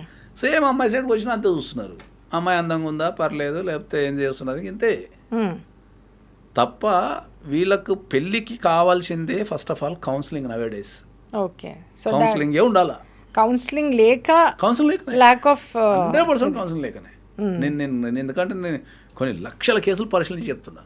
Counselling is the most important thing now days. Okay, so before marriage counselling is before marriage pre marital counselling లేకపోతే నేను పెళ్లి చేసుకోవద్దని చెప్తాను. 100% చెప్తాను. అట్లా ప్రీ మ్యారిటల్ కౌన్సిలింగ్ లేకుండా పెళ్ళే చేసుకోవద్దు. ఓకే, ప్రీ మ్యారిటల్ కౌన్సిలింగ్ తీసుకున్న తర్వాతనే 100%. ప్రీ మ్యారిటల్ కౌన్సిలింగ్ తీసుకుంటే అసలు నీకు పెళ్లి చేసుకోవాలో తెలిసిపోతుంది. ఓకే, కౌన్సిలింగ్లోనే 100%. ఎందుకంటే నేను ఖచ్చితంగా దాన్ని నేను ప్రాక్టికల్గా కూడా నేను దగ్గర నాకు తెలిసి ఒక 100 మందికి ప్రీ మ్యారిటల్ కౌన్సిలింగ్ చేసిన నేను. ఒక 100 మందికి వాళ్ళు they are 100% successful in their life. Okay, so ఇప్పుడు ఎడ్యుకేషన్ అని పిల్లల్ని బయటికి పంపించేస్తున్నారు బికాజ్ ఆఫ్ చదవటం నేర్పుతున్నారు తప్ప సంస్కారం నేర్పడంలే కదా, బికాజ్ పేరెంట్స్ దూరం ఉంటున్నారు కాబట్టి. చదవటమే నేర్పుతున్నారు, సంస్కారాన్ని నేర్పడంలే. ఓకే, వ్యక్తికి కావాల్సిన చదువు కాదు, వ్యక్తికి కావాల్సింది సంస్కారం. ఒక వ్యక్తిని మీకు ఒకటి ఉంటుంది, నన్ను మొన్న అక్కడ చెప్తే నేను డైలాగ్ చెప్తాను మీకు. అది అందరూ ప్రేమ అంటే పడుకోవడం అనుకుంటున్నారు. ప్రేమ అంటే పడుకోవడం కాదు, ప్రేమ అంటే నిలబడటం, తోడుగా. అది ఒక వ్యక్తి కోసం నిలబడటం. అర్థమైందా? కష్టంలో, సుఖంలో, బాధలో, సంతోషంలో పక్క నిలబడటం ప్రేమ అంటే. ఈ జనరేషన్లో ప్రేమ అంటే అందరూ ఏమనుకుంటున్నారంటే ప్రేమ అంటే పడుకోవడం అనుకుంటున్నారు. అంతే. అర్థం అవును, కానీ యాక్చువల్ గా అయితే ప్రేమ అంటే నిలబడటం, పడుకోవడం కాదు. ప్రేమ అంటే నిలబడటం. ఒక వ్యక్తి కోసం మనం ప్రాణం ఇచ్చిన వ్యక్తి కోసమో పెళ్లి చేసుకున్న వ్యక్తి కోసం నిలబడటం. ఎన్ని కష్టాలు వచ్చినా అది కదా జీవితం, దాంట్లో కదా సుఖం ఉండేది. నీకు కష్టం వచ్చినప్పుడు ఎదురు వ్యక్తిని కాపాడుకోకపోతే ఇంకా జీవితాన్ని ఏం కాపాడుకుంటావు? నేర్పటం లేదు. అది నాకు అది బాగా ఏంటంటే పిల్లలకి సంస్కారం అనేది నేర్పటం లే. చదువు నేర్పుతున్నారు, వాళ్ళని చదువుల మీద ఉరికిస్తున్నారు. పొద్దున 5 గంటలకు లేపి ఉరికిస్తున్నారు, 6 గంటలకు లేపి ఉరికిస్తున్నారు. లేకపోతే వాళ్ళకు అది నేర్పిస్తున్నారు. కానీ అరే ఒక జీవితం ఉంటుంది, ఒకటి బతకాలా, పైసలు ఇవ్వాలి, ఉంటాయి, రేపు పోతాయి, అందరితో మంచిగా ఉండాలా, ఒక మంచి వ్యక్తి కింద మనం అది ఉండాలా, మనల్ని కాపాడుకోవాలా, సమాజాన్ని కాపాడుకోవాలని ఎవరు నేర్పుతారు? ఎవరు చెప్పట్లేదు, ఎవరు నేర్పరు, ఎవరు చెప్పట్లేదు. ఇది ఎక్కడ లేనే లేదు, జాబితాలో లేదు. జీవితంలో కనీసం రూల్స్ రెగ్యులేషన్స్ కూడా నేర్పుతాం లేరు పిల్లలకి. నార్ in education system, Nar at house, అసలు ఎక్కడ లేదు. కాలేజీకి పోయినా ఉరకమని చెప్తున్నారు. నీకు ఏం ర్యాంక్ వచ్చింది, ఏముంది, నువ్వు ఉరికినావా, నీకు ఎంత జాబ్ వచ్చింది, ఎంత సంపాదిస్తున్నావు చెప్తున్నారు. కానీ నీకు అసలు సమాజము ఒక అవగాహన, ఇది మంది, ఈ పైసలు ముఖ్యం కాదు, ఇవి కల్చర్ ముఖ్యం అనేది ఎవరు నేర్పుతున్నారు? ఎక్కడ లేదు. ఇప్పుడున్న భారతదేశంలో యూత్ కావాల్సింది ఏంటి అంటే 100% యూత్కి కావాల్సింది సంస్కారం నేర్పడమే. వాళ్ళకి ప్రవర్తించే విధానము, సంస్కారము. పిల్లలకి సరైన కౌన్సిలింగ్ లేక వాళ్ళు డ్రగ్స్కి, నేరాలకు, ఇష్టం ఉన్నదానికి అలవాటు పడిపోతున్నారు. మానిటరింగ్ లేదు ఇంట్లో. ఇప్పుడు డ్యూ టు ఫైనాన్షియల్ కండిషన్స్ చాలామంది పేరెంట్స్ పనిచేస్తుంటారు. చాలామంది పేరెంట్స్ పనిచేస్తున్నారు. వీళ్ళు పోయి ఆఫీసులలో ఉంటే పిల్లల మానిటరింగ్ ఏడు ఉంటుంది? వాళ్ళకి ఎవరు చెప్పాలా ఇది మంచి, ఇది చెడు అని ఎవరు చెప్పాలా? చెప్పేంత టైం కూడా లేదు ఎవరికి. తల్లిదండ్రులు ఏమో తెల్లవాళ్ళు కష్టపడి అలసిపోయి ఇంటికి వచ్చేస్తారు. సంపాదించిన దాంట్లో రూపాయి ఆటను పిల్లల కోసం దాస్తారు, వీళ్ళు ఉరుకుతుంటారు. కానీ దాచిన ఏం లాభము, వాళ్ళ ఫ్యూచర్ స్పాయిల్ అయిపోతుంది. What I'm telling. మనిషికి ఉండాల్సినది సంస్కారం ఉంటే వాడు చదువు లేకున్నా కూడా వాడు హ్యాపీగా ఉంటాడు, ఎదుటోళ్ళని హ్యాపీగా పెడతారు. అదే కరెక్ట్. ఇది నేర్పాలంటే నేను పిల్లలకి ఏంటంటే మనము ప్రేమించడం కానీ పెళ్లి చేసుకోవడం కానీ, మనం ఒక వ్యక్తిని ప్రేమించినా పెళ్లి చేసుకున్నా ఇద్దరు నిలబెట్టుకోవాలి దాన్ని. కానీ ఇప్పుడు ప్రేమ అంటే ఫస్ట్ ఆఫ్ ఆల్ పెళ్ళి అంటే త్యాగం చేయటమే. నీ రైట్స్ గురించి నువ్వు మాట్లాడడం పెళ్ళి కాదు. పెళ్ళి అంటే త్యాగం చేయటం. ఒక దగ్గర నువ్వు అడ్జస్ట్ అవ్వు, ఒక దగ్గర నేను ఒక దగ్గర నువ్వు తగ్గు, ఒక దగ్గర నేను తగ్గటమే. ప్రేమ అంటే తగ్గడమే. కానీ ఇప్పుడు నిజంగా ప్రేమిస్తే వాడు బాధ పెట్టలేడు. ఎట్లా బాధ పెడతాడు ఎదుటి వ్యక్తిని? మనం ఒక వ్యక్తిని నిజంగా ప్రేమించినాం అనుకో, మనం బాధ పెట్టలేము. వీ కెన్ సాక్రిఫై హ్యాపీగా. ఇప్పుడు మనం నిజంగా ఒక వ్యక్తిని ప్రేమించినాం అనుకో, మనస్ఫూర్తిగా ప్రేమించినాం అనుకో, ఎదుటిలో ఎదురునే ఇచ్చేస్తాం మనం. తీసుకో ఏమున్నది అంటాం. దానికి మనకు నా లాస్ అవుతున్నా, బాధ అనిపించినా, అరే నాకే కదా, నా పెళ్ళానికే కదా, లేకపోతే నా గర్ల్ ఫ్రెండ్కే కదా ఇస్తున్నాం అని రెస్పెక్ట్ ఇస్తారు. ట్రూ. నిజంగా కనుక ప్రేమిస్తే ఎదుటి వ్యక్తికి 100% రెస్పెక్ట్ ఇస్తారు. ఏదైనా అవసరాలు ఉంటేనే ఇవన్నీ ఉండవు. ఇక అవసరానికి కావాల్సింది మాట్లాడుకుంటూ వెళ్ళిపోతారు అంతే. ఇంకా అంతే. ఇక తర్వాత అన్ని రూల్స్ రెగ్యులేషన్స్ ఇక చెప్పు రూల్స్ రెగ్యులేషన్స్ అని కూర్చుంటారు. అండ్ రీసెంట్గా కూడా మన తిరుపతిలో రేప్ కేసు జరిగింది. దట్ ఎంబీబీఎస్ స్టూడెంట్ రేప్ చేసి మేము నిన్ను ఏదైనా చేస్తాం అనుకుని బెదిరించి మొత్తానికి ఆ అమ్మాయి అయితే వెళ్ళి పేరెంట్స్కి చెప్పేసింది. So MBBS student, she being qualified person and parents అట్లెట్లా ఒక 10 అంటే సెకండ్ షో మూవీకి. సో పేరెంట్స్ ఎంత నెగ్లిజెన్స్ ఎందుకు ఉంటున్నారు అంటారు? అంటే 10 o'clock ఎందుకు అమ్మాయిని బయట కదా. కల్చర్లో డిఫరెన్సెస్ వచ్చినాయి. ఇప్పుడు మీరు సరే తిరుపతి లాంటి సిటీలనే ఉంటే నీకు హైదరాబాద్లో వీకెండ్స్ పోతే రాత్రి 2 వరకు అమ్మాయిలు పబ్బులలో తాగుతుంటారు. ఇప్పటికి తాగటం తప్ప నేను అంటలే. ద కల్చరల్ డిఫరెన్స్ ఏముందంటే ఇప్పుడు తాగిన మత్తులు ఏమేమి జరగచ్చు కదా అంటే నేను వాట్ ఐఎమ్ టెల్లింగ్. రైట్. తాగటం తప్పు లేకపోతే అది అంటలే నేను. కానీ అమ్మాయిలైనా అబ్బాయిలైనా ఒక యుక్త వయసులో ఉన్న అబ్బాయిలు నువ్వు రాత్రి 12 దాకా 2 దాకా పబ్బులలో తాగి ఊగితే నీకు ఇంకా ఏం సోయి ఉంటుంది వ్యవస్థ మీద అంటే నేను. ఆ క్రమంలో ఏదైనా జరగరాని తప్పు జరిగో లేకపోతే వీళ్ళు తాగి ఎవరన్నా గుద్దేశో లేకపోతే వీళ్ళు రిలేషన్షిప్ వెళ్ళిపోయి ఇట్లాంటి మీరు చెప్పినట్టు జరిగితే ఎవరు బాధ్యత అంటే నేను పేరెంటింగ్ కంట్రోలింగ్ లేదనే చెప్తున్నా నేను. అదే తాగటం అనేది ఒకప్పుడు పెద్దవాళ్ళు ఇంటి పెద్దవాళ్ళు ఎక్కడో ఊరినక తాగుతుండే. ఇంకా ఉంటే వాళ్ళ ఇంట్లో ఎక్కడో మూలకు తలిపేసుకొని తాగుతుండే. ఇప్పుడు నవాడేస్ కల్చర్ ఎట్లా వచ్చిందంటే ఇంటర్మీడియట్ పోరగాన్లు తల్లిదండ్రులు ఇంట్లో అందరు కలిసి ఆడలు మొగలు కలిసి తాగే కార్యక్రమం పెట్టుకుంటున్నారు. ఫంక్షన్స్లో ప్రతి కుటుంబంలో తాగటం అనేది కామన్ అయిపోయింది. అది రిలాక్సేషన్ కోసం తాగుతున్నాం అనుకుంటున్నారు కానీ తాగటం ఎప్పుడు రిలాక్సేషన్ కాదు. అది మానసికంగా బలహీనులు మాత్రమే తాగుతారు. మానసికంగా బలహీనంగా ఎవరు ఉంటారో వాళ్ళే తాగుతారు. ఎందుకంటే వాళ్ళు ఆలోచించే శక్తిని కోల్పోతారు కాబట్టి వాళ్ళు అదేదో తాగితే ఇదేదో మంచిగా ఉంటుందని చెప్పి తాగుతారు తప్ప నిజంగా మానసికంగా బలంగా ఉన్నాడు ఎప్పుడు తాగలేడు. అండ్ ఇప్పుడు మీరు చెప్పినట్టు తాగితే కంట్రోల్ ఉండదు అండ్ యాక్సిడెంట్స్ మనం చూస్తుంటాము చాలా మంది జరుగుతాయి. మన హైదరాబాద్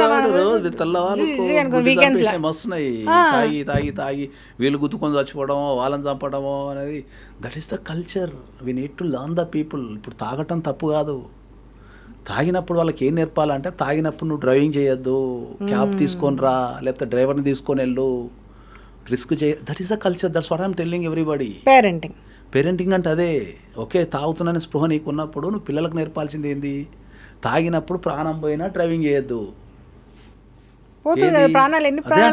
చెయ్యొద్దు. దానివల్ల నువ్వు లాస్ అవుతావు, నీ కెరీర్ లాస్ అవుతుంది, ఎదుటి వ్యక్తి ఇబ్బంది పడతాడు. కాబట్టి నువ్వు తాగటానికి అయిన ఖర్చులో ఇప్పుడు తాగటానికి ఒక 10,000 5,000 పబ్బులలో అయినప్పుడు 2,000 3,000 అవుతుంది కదా. ఒక డ్రైవర్ని మాట్లాడుకోకపోతే 200 300 అవుతుంది అంతే.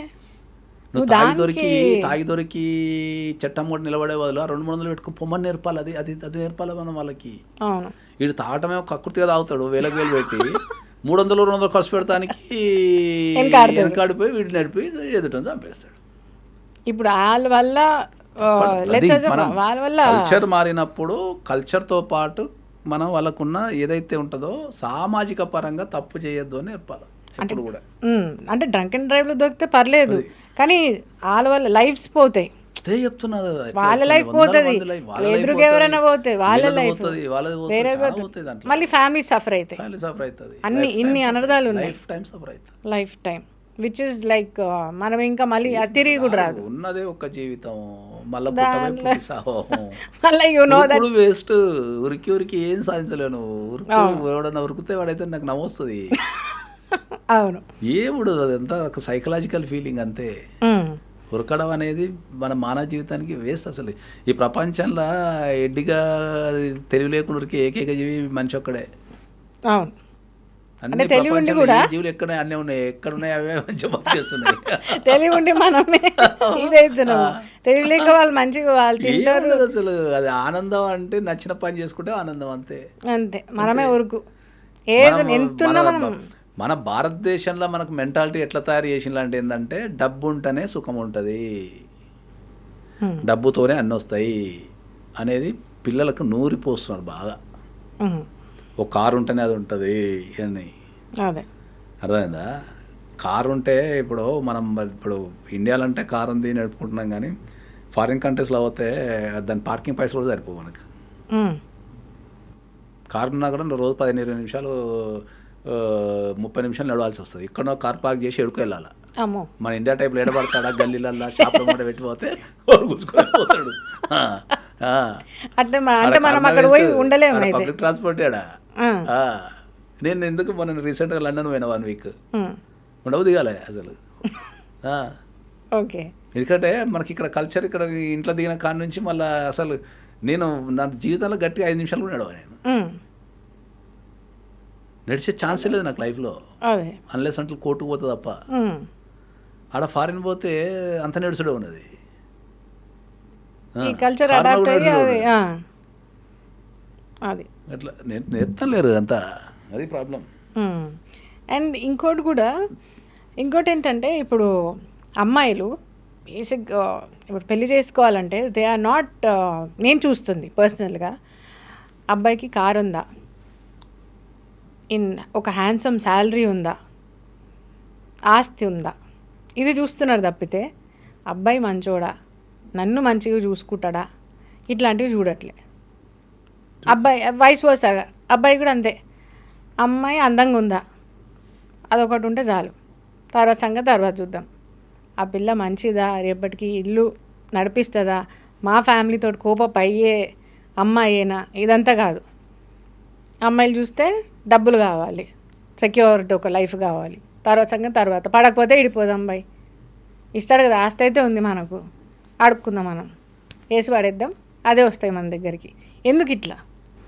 అదే ఇప్పుడు మనకు చాలా కుటుంబాలలో, చాలా కమ్యూనిటీస్లలో, రెడ్డి కమ్యూనిటీస్ కావచ్చు, లేకపోతే వైశ్యాస్ కావచ్చు, ఇతర కాపు కమ్మ, చాలా కుటుంబాలలో చాలామంది అబ్బాయిలకేమో అమ్మాయిలు దొరక్క, అమ్మాయిలకేమో అబ్బాయిలు దొరక్క, చాలామంది కూడా పెళ్ళిళ్ళు లేట్ అవుతున్నాయి బాగా. ఎందుకంటే ఈ పారామీటర్స్ చూసుకుంటున్నారు తప్ప, ఇప్పుడు ఒక ధనవంతుడు తన అమ్మాయిని మంచిగా చూసుకుని ఒక పేదవానికి ఇవ్వలేడు, ఎప్పుడు ఇవ్వలేడు మన భారతదేశంలో. అంటే మీ దగ్గర ఉన్నాయి కదా డబ్బులు, ఆ డబ్బులు ఇచ్చేస్తే అయిపోతుంది కదా పేదోడికి. ఇవ్వలేడు, అదే చెప్తున్నా. That's what I'm telling. ఇచ్చే ధైర్యం ఎవరికి లేదంటున్నా నేను. ఓకే, వ్యక్తి గుణాన్ని చూసి ఇచ్చే ధైర్యం ఈ భారతదేశంలో ఎవ్వరికీ లేదు, ఎవ్వరికి లేదు. మన భారతదేశంలో పెళ్ళి చేయాలంటే క్యాస్ట్, ఆస్తి, అందము, ఇవి అర్హతలు. ఓకే, మంచితనము, కష్టపడటము, లేకపోతే కాపాడుకోవడము, ఇవి అన్నీ చెప్తే అవుతారు. ఓకే, ఇప్పుడు నవ్వులాటగా ఉంటుంది. ఇప్పుడు నేను దగ్గర ఇప్పుడు ఒక పేదవాడు పోయి సార్ నేను కాపాడుకుంటా సార్, నిలబడతా సార్, నాకు పిల్లని అంటే ఎవరు ఏడు దేశంలో ఎవరు కావాలి, అసలు జీవితంలో సెటే కాలేదు అంటాడు. అది మినిమం క్రైటీరియా, ఇది క్రైటీరియా. సో నేను ఎప్పుడైనా కూడా నేను స్ట్రాంగ్గా చెప్పగలిగేది ఏంటి అంటే, ఏ అమ్మాయికైనా సరే ఓకే ఇబ్బంది పెట్టకుండా చూసుకునే భర్త ఉంటే ఇక దాన్ని మించిన ఆనందం ఈ ప్రపంచంలో ఉండదు. వాడు అడక్క తిన్నట్టునే పర్లేదు, కానీ దాన్ని మించిన ఆనందం ఈ ప్రపంచంలో ఉండదు అమ్మాయికి. అమ్మాయికి కావాల్సింది ఏదైనా కూడా సేఫ్టీ, సెక్యూరిటీయే. వాళ్ళకి ప్రధానంగా కావాల్సిందే వాళ్ళకి సేఫ్టీ, సెక్యూరిటీ ఉంటే వాళ్ళకి 100% సేఫ్ వాళ్ళ లైఫ్. డబ్బు వెంబడి ఎంపర్లాడి ఇవి చేస్తే ఏమి ఉండదు. నేను ఎవరికైనా కూడా నేను స్ట్రాంగ్ సజెషన్ ఏం చేస్తున్నా అంటే, ఎవరికైనా కూడా స్ట్రాంగ్ సజెషన్ ఏం చేస్తున్నా అంటే, పెళ్ళి అనే పదం వచ్చినప్పుడు మీరు ఆస్తులు, అంతస్తులు, కెరియరు, చదువులు ఇవి అస్సలు కన్సిడర్ చేయకండి. ఓకే, వీళ్ళు జీవితాంతం కలిసి నివసించగలుగుతారా, నివసించలేరా, ఒకరినొకరు గౌరవించుకొని, ఒకరి కోసం ఒకరు కష్టపడి, ఒకరి కోసం ఒకరు నిలబడే శక్తి వీళ్ళకు ఉందా లేదా అనేది గమనించాలి. పెళ్ళి అనేది గుణానికి సంబంధించింది, ఆస్తులకో, అంతస్తులకో, కెరీర్కో సంబంధించింది కాదు. నువ్వు 1000 కోట్లను ఒక ధనవంతునికి ఇస్తే, 1000 కోట్లను ఒక ధనవంతునికి నీ బిడ్డని ఇస్తే, వాడు ఏ రోజు ఒక గంటనో ఒక అర్ధ గంటనో నువ్వు ప్రశాంతంగా మాట్లాడకపోతే ఆ 1000 కోట్లు ఏం చేసుకుంటావు? That's what I'm telling. 1000 కోట్లు ఏం చేసుకుంటావు? నెత్తి మీద కొట్టుకుంటావు. అది that's what I'm telling. The same thing also gents కూడా అంతే. మ్యారేజ్లో ఉన్న బ్యూటీ ఏంది అంటే, ఏ రిలేషన్షిప్కి లేని బ్యూటీ ఏంది మ్యారేజ్లో అంటే ఏంటంటే, వాళ్ళు అన్నీ పంచుకుంటారు, ఇంక్లూడింగ్ శరీరాలతో సహా. రైట్. సో ఆ పంచుకున్నప్పుడు వాళ్ళ మధ్యలో ఏ రకమైన కమ్యూనికేషన్ గ్యాప్ ఉండకుండా ఒకరి కోసం ఒకరు నిలబడేదే మ్యారేజ్. ఇంకా రైట్.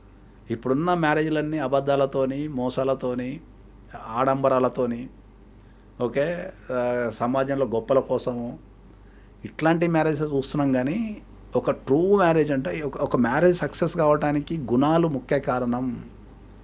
వ్యక్తికి ఆస్తున్నా లేకపోయినా వాడు నా నా నా బిడ్డను మంచిగా చూసుకోగలుగుతాడు, లేకపోతే ఈ నా కొడుకును మంచిగా చూసుకోగలుగుతుంది అమ్మాయి అనేది ఉంటే సరిపోతుంది.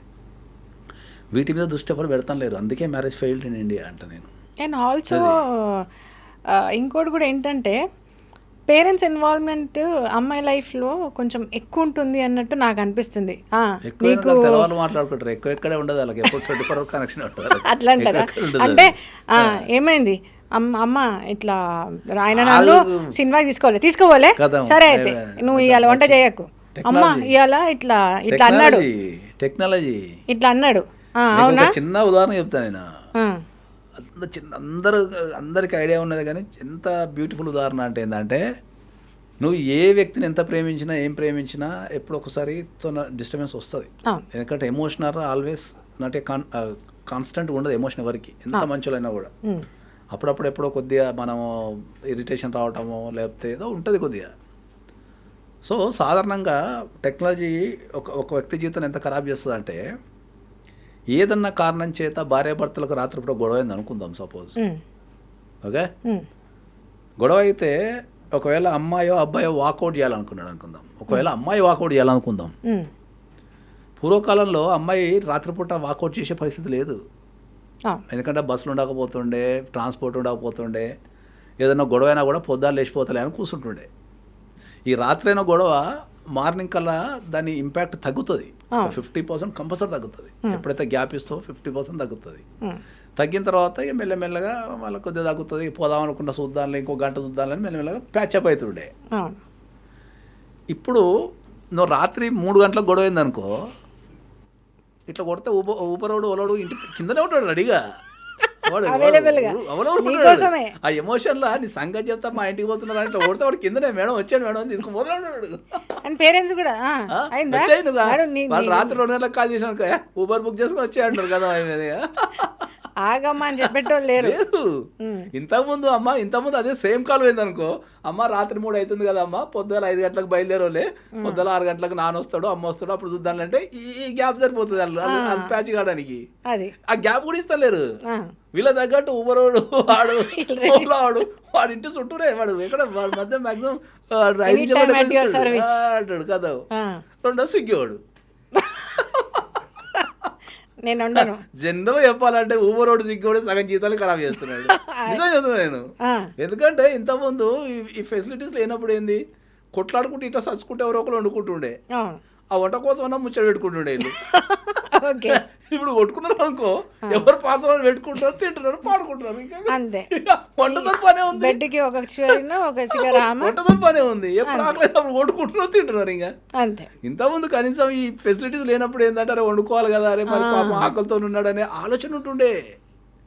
ఇప్పుడు భార్య భర్తలు ఉన్నారు, ఇద్దరు కొట్లాడుకున్నారు అనుకుందాం, ఒక గంట సేపు పడుకో 4 గంటలకో మరి నేనన్న తినాలంటే వండుకోవాలి కదా. ఎట్లానే వండుకున్నప్పుడు ఆయన మొక్కని ఇంత కొడతాను, లేదా పాపం అన్నం తినలేదు కదా పోనీ దరిద్రుడు కొట్లాడినా ఇంత తిన్న పెడదామని ఇట్లాంటి కాన్సెప్ట్లు ఉంటుండే. ఇప్పుడు ఏ కాన్సెప్ట్ లేదు. మన జొమాటో స్విగ్గీ కాన్సెప్ట్ ఉన్నది, కొట్లాట అయిందా కొట్టు తెలుసుకో పాడుకో కదా అయిపోయింది. కమ్యూనికేషన్ ఏముంటుంది అంతే. మన జీవితాలు మొత్తం ఏంటంటే ఓవరాల్గా చెప్పేది ఏంటంటే, మన జీవితాన్ని మొత్తం కార్పొరేట్ వాళ్ళు మన జీవితాన్ని ఆక్రమించేసింది. అసలు యాక్చువల్ చెప్పాలంటే కరెక్ట్ సెంటెన్స్ ఇది. మన ఎమోషన్ని మొత్తం వాళ్ళు ఆక్రమించేసి ఎక్కడికి లాస్ట్కు మనకు ఆకలేదు కూడా వాడే చెప్తుండు మనకు. ఆకలేదు మీకు ఐడియా ఉందో లేదో, నువ్వు గట్టిగా 2 రోజులు స్విగ్గీలో ఆర్డర్ పెట్టు, 3 రోజులు పెట్టకపోతే వాడు SMS పెడుతూనే ఉంటాడు, ఏమైంది తినవా ఇంకా అంటాడు కదా. అడిగితే అమ్మాయి అన్నం పెట్టదు అని అంటారు అన్న కదా. టైంలో వాడు ఎస్ఎంఎస్ మెయిల్ కంపల్సరీ పంపిస్తున్నాడు టైంకి తెలుసా మీకు? టైంకి మెసేజ్ వస్తుంది, వెయిటింగ్ ఫర్ యూ కదా కానీ ఆర్డర్ ఆర్డర్ చేయండి. వీడు స్విగ్గీ వాడు అటు ఊబర్ వాడు అటు సినిమాలు కూడా టైం లేకుండా పెట్టడం, ఆ నెట్ఫ్లిక్స్లు చూడటం, ఇంట్లో ఖాళీగా ఉంటే. ఇంతకుముందు ఎప్పుడో మనకు శుక్రవారం వస్తుండే చిత్రలారి, అవును, ఆ ఒక్క టైం గంట కేటాయించి మిగతా పని అంతా వేసుకుంటుండే. ఇప్పుడు తెల్లవారు చిత్రాలే కదా, ఏదో పెట్టిన ఛానల్స్ అయినాయి, అవును, మొబైల్ సరిపోయింది జీవితానికి. ఇంకా ఎమోషన్ జీరో అయిపోయింది. ఎవరైనా కూడా కరెక్ట్ చెప్పాలంటే ఇప్పుడు ప్రజెంట్ ఉన్న మానవ జీవితం ఇండియాలో ఏంటంటే నీకేంది నాకేంది అంతే. Okay, selfish. అవసరం ఉన్నంతకాలం ఉందాము, అది భార్యాభర్తలైనా గర్ల్ ఫ్రెండ్స్ అయినా ఎనీ రిలేషన్షిప్ ఏంటంటే అవసరం ఉందా ఉందాము, అవసరం లేదా వాకౌట్ అవుదాం. ఓకే.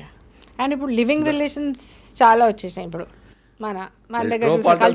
లివింగ్ రిలేషన్ చాలా వచ్చాడు కాదు, ఉన్నాయి లివింగ్ రిలేషన్షిప్స్ హైదరాబాద్లో.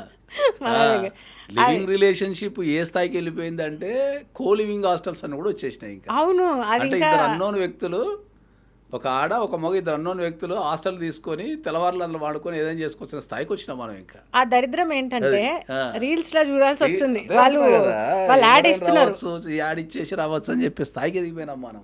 అయితే కానీ ప్రతి తల్లిదండ్రులు మరి నా పిల్లను నా పిల్లగాడు హాస్టల్ ఉంటున్నాడు, ఏ క్రైమ్ తిరుగుతాడు, రేపు అది రేప్ కేసు పెడుతుందేమో, లేకపోతే వీడు దాన్ని చంపడమో, ఈ యాసిలు పోసుకోవడం, ఈ అన్నీ ఉంటాయనే కాన్సెప్ట్ ఆలోచిస్తారు లేరు. అదే. సో ఇది అంటే 30% of the youth, 30% of the people youth ఈ రిలేషన్షిప్లో ఉన్న క్రైమ్లో ఎరుకుతున్నారు. ఓకే, 30% రేషియో చాలా ఎక్కువ. 30% ఏంటంటే ఇప్పుడు వానికి ఎంగేజ్లో వానికి బాధ్యతలు ఉండవు, రెస్పాన్సిబిలిటీ ఉండదు, వాడు సంపాదించాల్సిన అవసరం లేదు. ఒక డిగ్రీ చదువుతున్న యువకునికి ఏం బాధ్యతలు ఉంటాయి?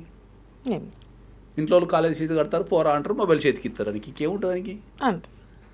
కాలేజ్ ఫీజు ఇంట్లో కడతారు, మొబైల్ ఫోన్ ఇస్తారు, వాడు కాలేజీకి పోతాడు, చదువుతాడు, లేకపోతే ఎటైనా తిరుగుతుంటాడు. వాళ్ళని కంట్రోల్ చేయాల్సిందే. రిలేషన్షిప్లో 30% ఉంది.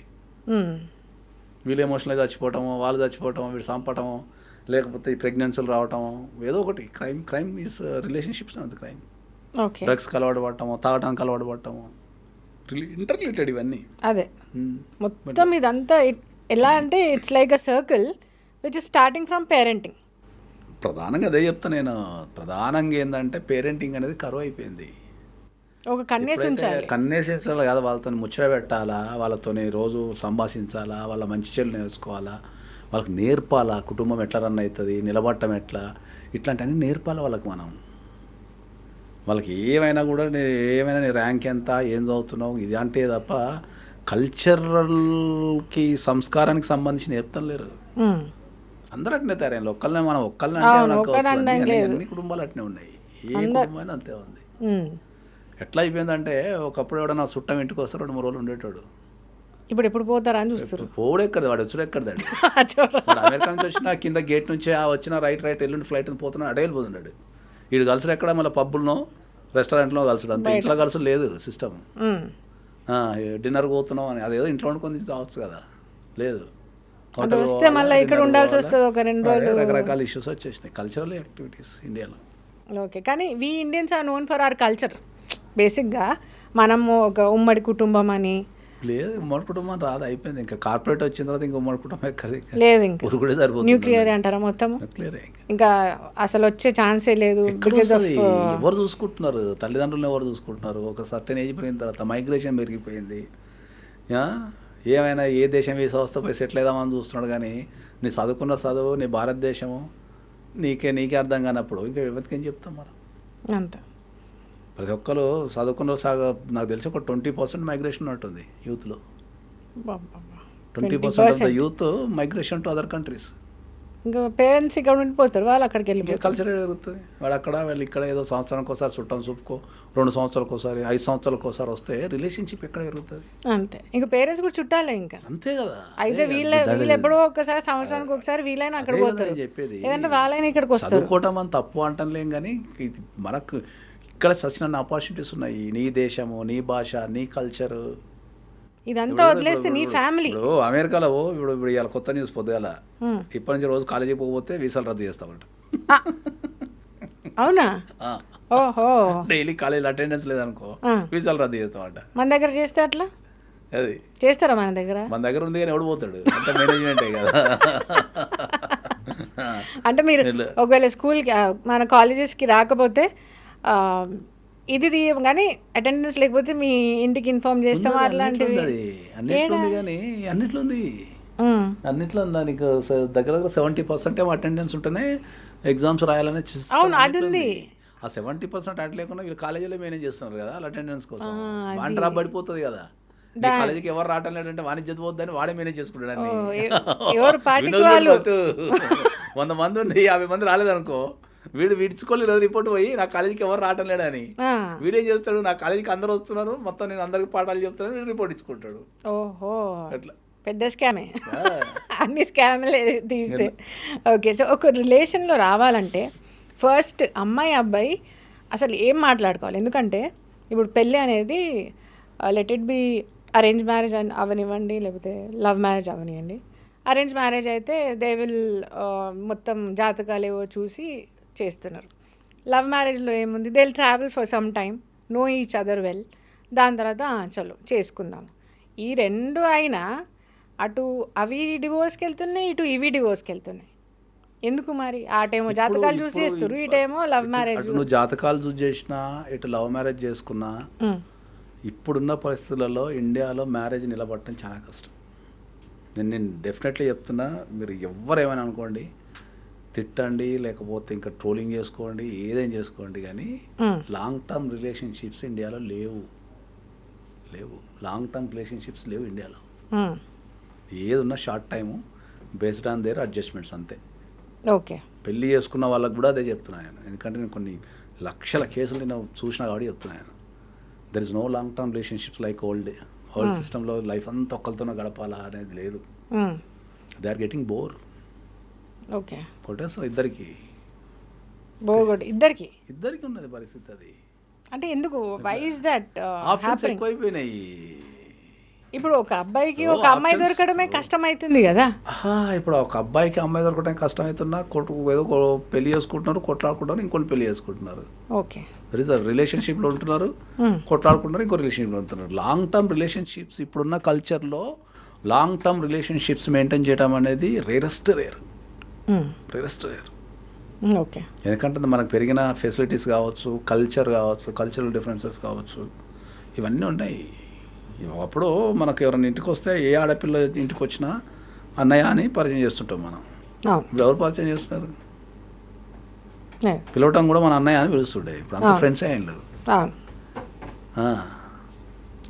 అట్లా సెక్యూరిటీ ఉంటుండే అప్పుడు, అదంతా ఉంటుండే. ఇప్పుడు ఏం లేదు. లాంగ్ ఇండివిజువాలిటీ పెరిగిన తర్వాత దాన్ని సింప్లిఫై చేస్తే, ఇండివిజువాలిటీ పెరిగిన తర్వాత ఏ వ్యక్తి కూడా ఇంకో వ్యక్తితోనే లాంగ్ టర్మ్ ఉండలేడు.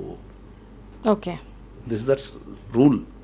అంటే వాట్ ఇఫ్ ఇండివిజువాలిటీ అంటే ఏంటంటే, ఎవరైనా కూడా ఏం మాట్లాడతారంటే, ఎక్కడైనా నేను 100% మీకు చెప్తాను, మీరు ఇప్పటి నుంచి గుర్తుపెట్టుకోండి.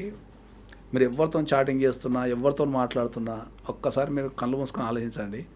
ఎవరైనా మాట్లాడుతూ నాది, నా జీవితం, నా కెరియరు, నా పైసలు, నాది నాది నాది అని మాట్లాడతారు చూడండి. మీరు ఎప్పుడు కూడా మై మనీ, మై శాలరీ, లేకపోతే మై ఫ్యామిలీ ఎట్లా మాట్లాడతారు తప్ప మనది అని మాట్లాడరు ఎప్పుడు. మనది అని రాదు. మరి మనది అనేది దాంట్లో నువ్వు కలుపుకోనప్పుడు ఇంకంతా నాదే ఉంటుంది కదా. ఇంకా నాదే ఎక్కడ ఉందాడా? అది that's what I'm telling. The way of thinking అనేది మారిపోయింది. భార్య భర్తలు కూడా చాటింగ్ చేసేటప్పుడు కూడా నా శాలరీ, నా జీవితం, నేను పోవాలా, నా ఎంజాయ్మెంటు, నా రిలాక్సేషను, ఇట్లా నా అనే పదాన్నే వాళ్ళు ఉపయోగిస్తున్నారు. కొన్ని వేల చాటింగ్స్ నేను చూస్తా కదా, దాంట్లో నాది, మై అంతే. మనది లేదు, ఎక్కడ మనది లేదు. ఆ థింకింగ్లో చేంజెస్ వచ్చినప్పుడే ఇది మారుతుంది. ఈవెన్ లవ్ మ్యారేజ్ కూడా అంతే ఉంటుంది. ఏదన్నా లవ్ మ్యారేజ్ కూడా అంతే ఉంటుంది. ఇలా counselling is the most important thing. భారతదేశంలో ఒక అమ్మాయి కానీ ఒక అబ్బాయి కానీ పెళ్లి చేసుకుంటే 2 కుటుంబాలు ఉంటాయి. 2 కుటుంబాల వ్యక్తులకి గౌరవం ఇచ్చుకోవాలా. ఇక్కడ అమ్మాయి వాళ్ళకి గౌరవం ఇవ్వాలా, అబ్బాయి వీళ్ళకి గౌరవం ఇవ్వాలా. ఫైనాన్షియల్స్ అనేవి కిందికి పైకి అవుతుంటాయి లైఫ్ టైంలో, ఎప్పుడు ఒక తిరుగు. సో వాళ్ళు కూర్చొని ఫైనాన్షియల్స్ మాట్లాడుకోవాలా. కొద్దిగా ఇప్పుడు అమ్మాయి ఎట్లుంటుంది అంటే, అమ్మాయి జాబ్ చేస్తుంటుంది అనుకో, మా అమ్మాయి జాబ్ చేస్తుంది కదా, మీకెందుకు ఇవ్వాలని వీళ్ళు అంటుంటారు. అదేదా అంత సంపాదిస్తుంది కానీ వీళ్ళు అంటారు.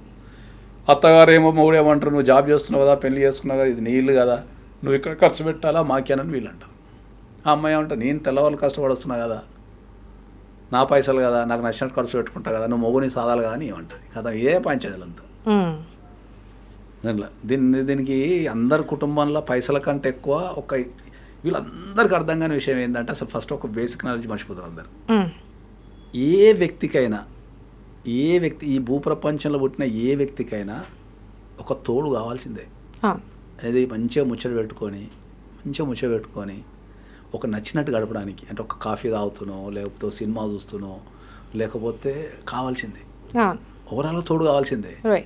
ఓకే, నువ్వు అది భర్త దగ్గర నుంచి పొందుతున్నావా, భార్య దగ్గర నుంచి పొందుతున్నావా, బాయ్ ఫ్రెండ్ నుంచో గర్ల్ ఫ్రెండ్ నుంచో ఇల్లీగల్ కనెక్షన్స్ ఎక్కడి నుంచి పొందుతున్నావు కానీ మొత్తానికి పొందాల్సిందే. That is mandatory to a human life. తోడు లేకుండా ఏ వ్యక్తి జీవితం అనేది జరగదు. ఇక ఏదన్నా ఒక 5-10% వల్ల జెండర్లో ఏమైనా ప్రాబ్లం ఉండి మనం అన్నట్టు ఈ గేసో లెస్బియన్సో అట్లా ఏమన్నా కొద్దిగా సైకలాజికల్ ప్రాబ్లం ఉండి ఇంకా రకరకాల ఇష్యూస్ ఉంటుంది వేరు, కానీ 90% of the people need a companion, అంటే తోడు ఉండాల్సిందే. ఓకే, నీ కళ్ళమ్మగుంటున్న నీ భర్తనో లేకపోతే నీ భార్యనో మంచిగా చేసుకొని తోడు పెట్టుకొని ఎంజాయ్ చేయక ఎక్కడో ఉన్న ఎవరినో తోడు కోరుకుంటావు, అదే నా కాన్సెప్ట్ అర్థం కాదు. అదే true, correct. Either of the way you have to live with somebody, either husband or ఇంకో వ్యక్తితో ఎవరితో గడపాల్సిందే కదా. ఆ గడిపేదో వీణ్ణే మంచిగా చేసుకుంటే ఎంత బ్యూటిఫుల్ ఉంటుంది లైఫ్. ఏ మనిషి ఒక్కరు ఉండరు, ఒక్క తిరుగు ఉండరు. ఇప్పుడు నా థింకింగ్ వేరు, మా ఆవిడ థింకింగ్ వేరు, మీ ఇద్దరం క్వైట్ ఆపోజిట్. అసలు మాకు ఇద్దరికి అసలు గుణాల పరంగా రాస్తే పడవు ఎప్పటికీ. అసలు అసలు అసలు అసలు కరెక్ట్ మేము గొడవ పెట్టుకుంటే 2 నిమిషాలు కూడా కలిసి ఉండలేము. అవునా? Okay. But successfully 25 years completed. 25 years without any గొడవ, వితౌట్ ఎనీ గొడవ, ఎవరు సింగిల్ గొడవ లేదు.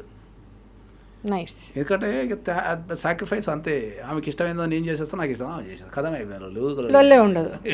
కానీ ఇప్పుడు అట్లా ఉండట్లేదు కదా. ఎందుకు దీన్ని తెల్లవారు విసుకుండు కొట్టుకుండు ఈ స్ట్రెస్ ఎందుకు వేస్ట్.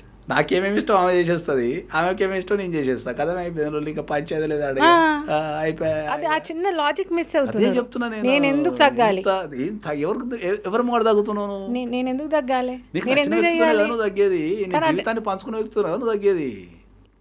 భర్త దగ్గర హెచ్చు తగ్గులు ఏముంటాయి, భార్య దగ్గర హెచ్చు తగ్గులు ఏముంటాయి. యువర్ నీ లైఫ్ని అతను సాక్రిఫైస్ చేసినావు, ఇంకా హెచ్చు తగ్గులు ఏముంటాయి ఇంకా. రైట్. రెండోది ఇంకోటి ఏంటంటే ఫిజికల్ స్ట్రెంగ్త్ అనే మనకు ఇప్పుడున్న మ్యారేజ్లో కూడా మనకు కాకపోవడానికి ఏంటంటే ఈ ఫిజికల్ అట్రాక్షన్ లేకపోవడం. అంటే మనం కరెక్ట్గా చెప్పాలంటే ఏంటంటే వీళ్ళు సెక్స్లో పాల్గొనకపోవడం కూడా చాలా ఇబ్బంది ఉంది. ఓకే. ఎందుకంటే due to stress, working hours, stress, travelling, ఇతర కారణాలతో కూడా ఇప్పుడున్న యూత్ ఎక్కువ సెక్స్లో పాల్గొంటారు ఎవరు. అంటే అమ్మాయిలు అట్లే ఉన్నారు. ఓకే.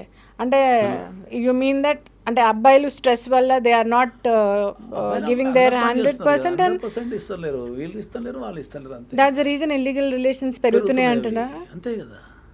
అంటే ఎమోషన్ అవసరమైనప్పుడు మనిషి పక్కన లేనప్పుడు ఇల్లీగల్ కనెక్షన్ పెరుగుతుంది. ఓకే. అంటే అబ్బాయి స్ట్రెస్ తోటి ఇంటికి వచ్చినప్పుడు అమ్మాయి ఏమో జిడ్డుముఖం వేసుకొని అట్లా ఉండేసరికి అంటే ద అపియరెన్స్ ఆర్ ఎనీ అక్కడికి heal get drop like. So బేసిక్గా డివోర్స్ కేసెస్లో ఇప్పుడు లైక్ వాట్సాప్ చాట్స్, కొంతమంది చాటింగ్ చూపించడము లేకపోతే వాయిస్ రికార్డర్స్, అవి ఎందుకు పని చేయవు అని అంటారు? Because they have that proof కదా. కాబట్టి దీంట్లో 2 అంశాలు ఉంటాయి మనకు. ప్రధానంగా ఏంటంటే చాలామంది తెలియని ఒక పదం ఉంది. నాకు అంటే సరే అది ఎంతమంది తెలుసు తెలియదు కానీ నాకు తెలిసేది ఒక చాలామంది అడ్వకేట్లకు కూడా తెలియదు అది. సో అది ప్రివిలేజ్ కమ్యూనికేషన్ అంటాం దాన్ని. It is a word, privilege communication. So what is the meaning of privilege communication అంటే ఏంటంటే మానవ జీవితంలో కొన్ని బంధాలను రికార్డ్ చేయడానికి లేదు. ఓకే. ప్రివిలేజ్ కమ్యూనికేషన్ అంటే ఏంటంటే ఆ బంధాలను రికార్డ్ చేయడానికి లేదు. దాంట్లో భార్యాభర్తల బంధం, గురు శిష్యుల బంధం, అడ్వకేటు క్లయింట్ ఆ బంధాన్ని, తర్వాత తండ్రి పిల్లలతో మాట్లాడేది, పిల్లలు అమ్మతో మాట్లాడేది, ఇవి రికార్డ్ చేయడానికి లేదు.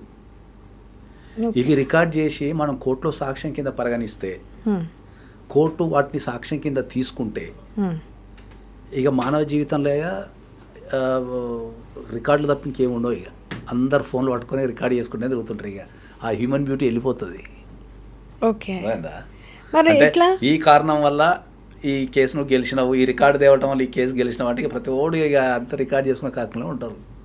సో దాన్ని జనరల్గా ఏంటంటే ప్రివిలేజ్ కమ్యూనికేషన్ అంటారు. అంటే ఇవి రికార్డ్ చేయడానికి లేదు. ఒకవేళ రికార్డ్ చేసినా కోర్టు సాక్ష్యాల కింద పరిగణించట్లేదు. ఎందుకంటే ఇవి కాన్స్టెంట్ రిలేషన్షిప్స్. అంటే ఒక గంట ఇప్పుడు మనం ఇప్పుడు ఇంటర్వ్యూ చేస్తున్నాం, మీతో ఇంటర్వ్యూ చేసిన తర్వాత వెళ్ళిపోతాం, నువ్వు ఎవరో నేను నాకు కూడా తెలియదు. సో కాన్స్టెంట్ రిలేషన్షిప్ ఉండదు. కానీ ఈ బంధాలన్నీ ఏంటంటే ఇవి కాన్స్టెంట్ రిలేషన్షిప్స్ ఉంటాం మనం.